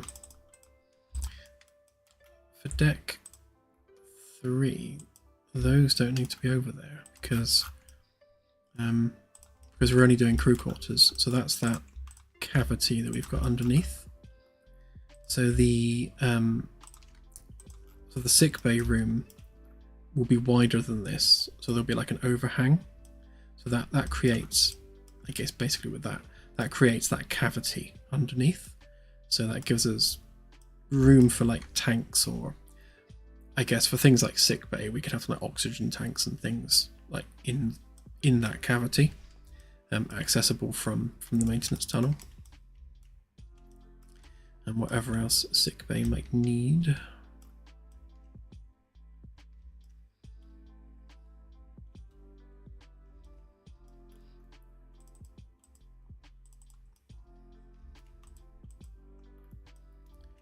I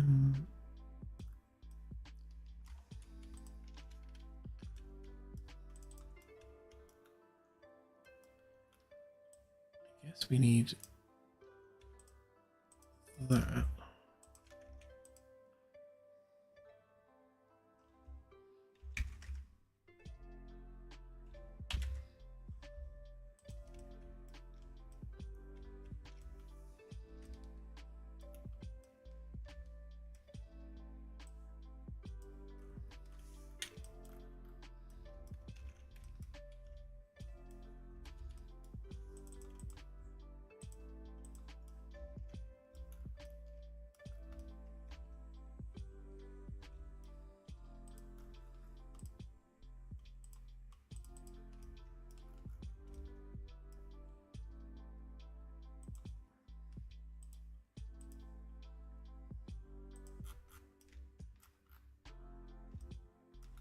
Actually, that bit can stay, can't it? So what we actually want to do. Oops. Keep clicking the other screen. So we don't need that. We don't need that. Similarly, we don't need that or that.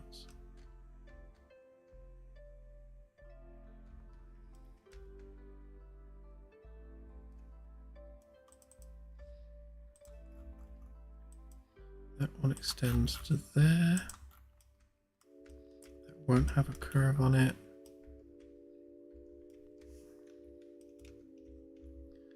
Guess it makes more sense to extend that one, so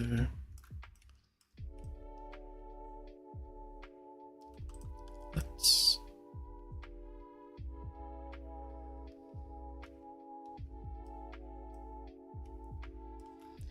let's make these into a component, and then that means we can only do half the work we need to, which would be nice.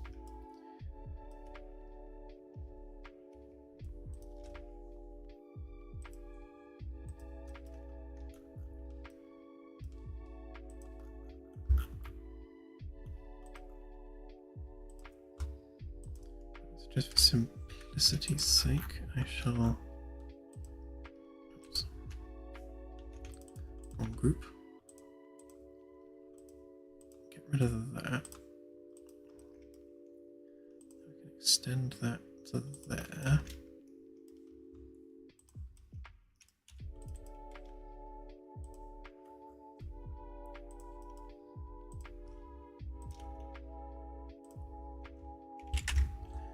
Extend that onto there.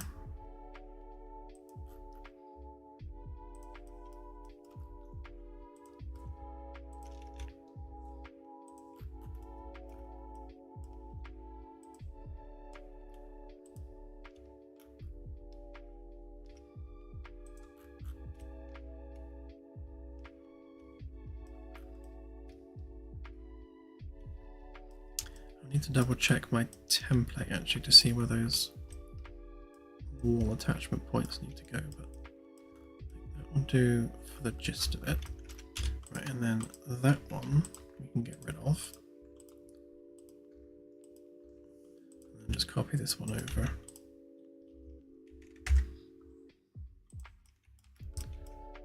Okay.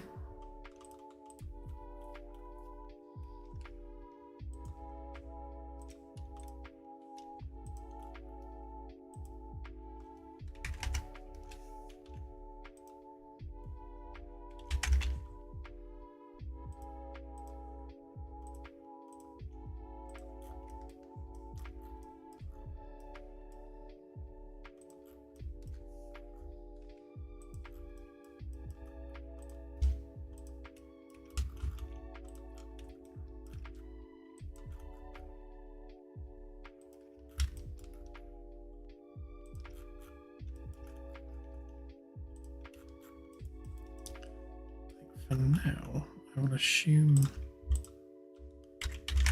that we're going to put one there.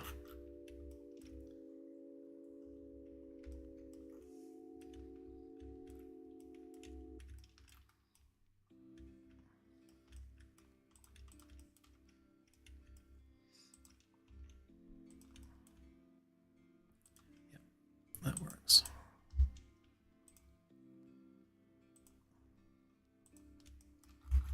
So again, yeah, in the interests of getting this done efficiently, use components on this as much as possible.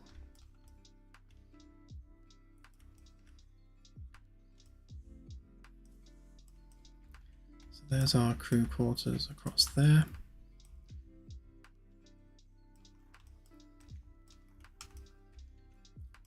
Then these will all need thickening up into proper bracing pieces. Then we'll create that maintenance access along there.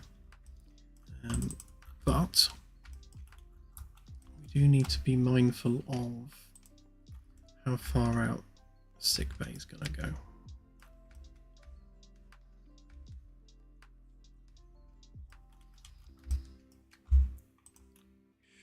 equal to that.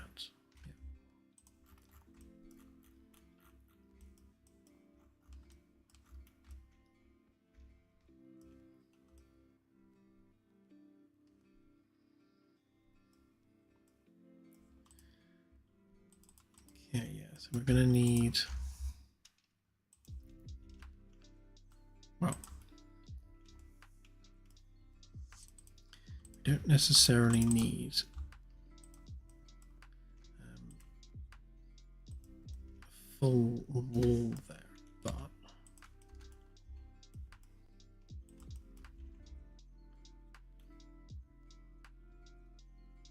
do need to come down. Why are we all the way over there? Oh, I see. I see.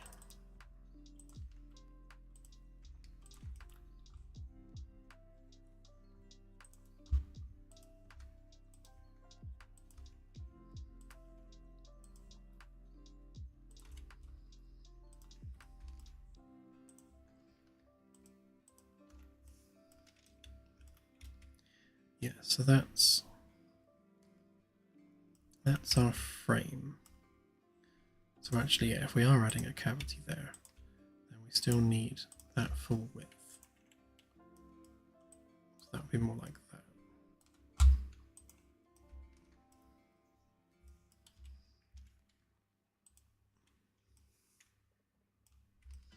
Yeah, so that's our cavity underneath there. And foot access is there.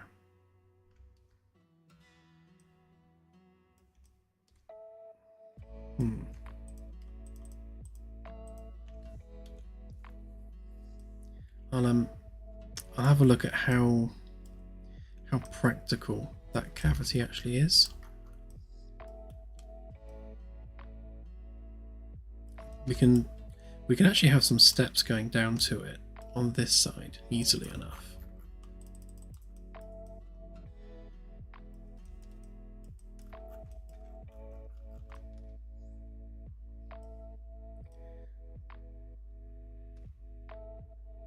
So that's the stairwell. So that comes across there. Okay, yeah, and then we can have steps going down there.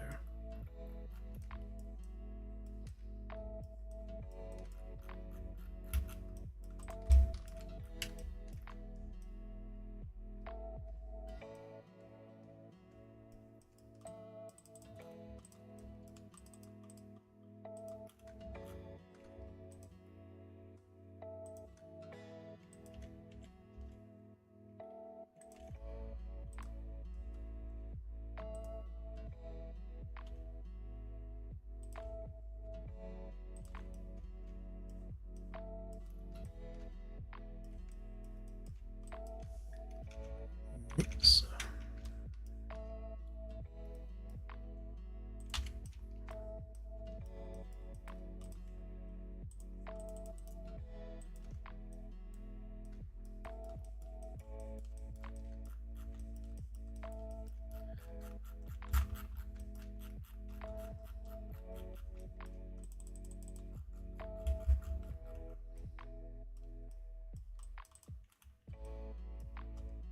Okay, so that should be 40 across there, which is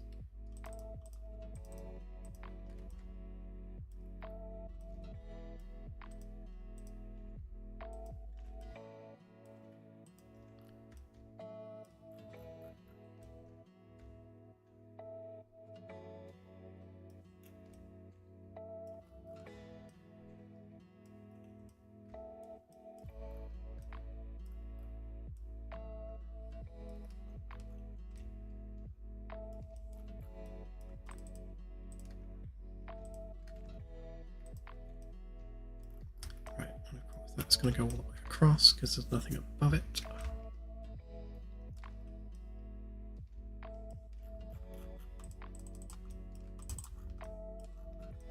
Just making sure I've got like all the different head spaces and everything, like where they should be. Yeah, so that's definitely our cavity under there, but there's nothing specifically here. So what we can do is we can have steps So have that as the walkway, and we can have some steps going down to here where you can access whatever we put in there. I'm liking supplies for sickbay. So things like oxygen tanks and stuff can go under there, which would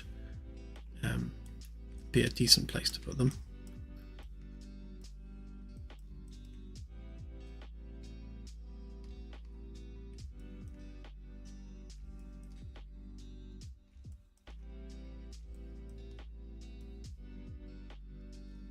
To mirror this side as well, so that again we're working on both sides at once. But we have pretty much hit time, so I shall have to call it a night there. Did we do... yeah, we got sheet metal on both. Okay, so we've made a fair bit of progress there. I guess what we're doing is we're taking our template from here and kind of copying it across to there as we go. But yeah, so definitely got the beginnings of some rooms coming along and the beginnings of a stairwell. And as if on cue, the cats are swarming. Hello Garth, how are you? They always do this at midnight. They know that this is when the stream ends, and they just appear, like almost to the minute.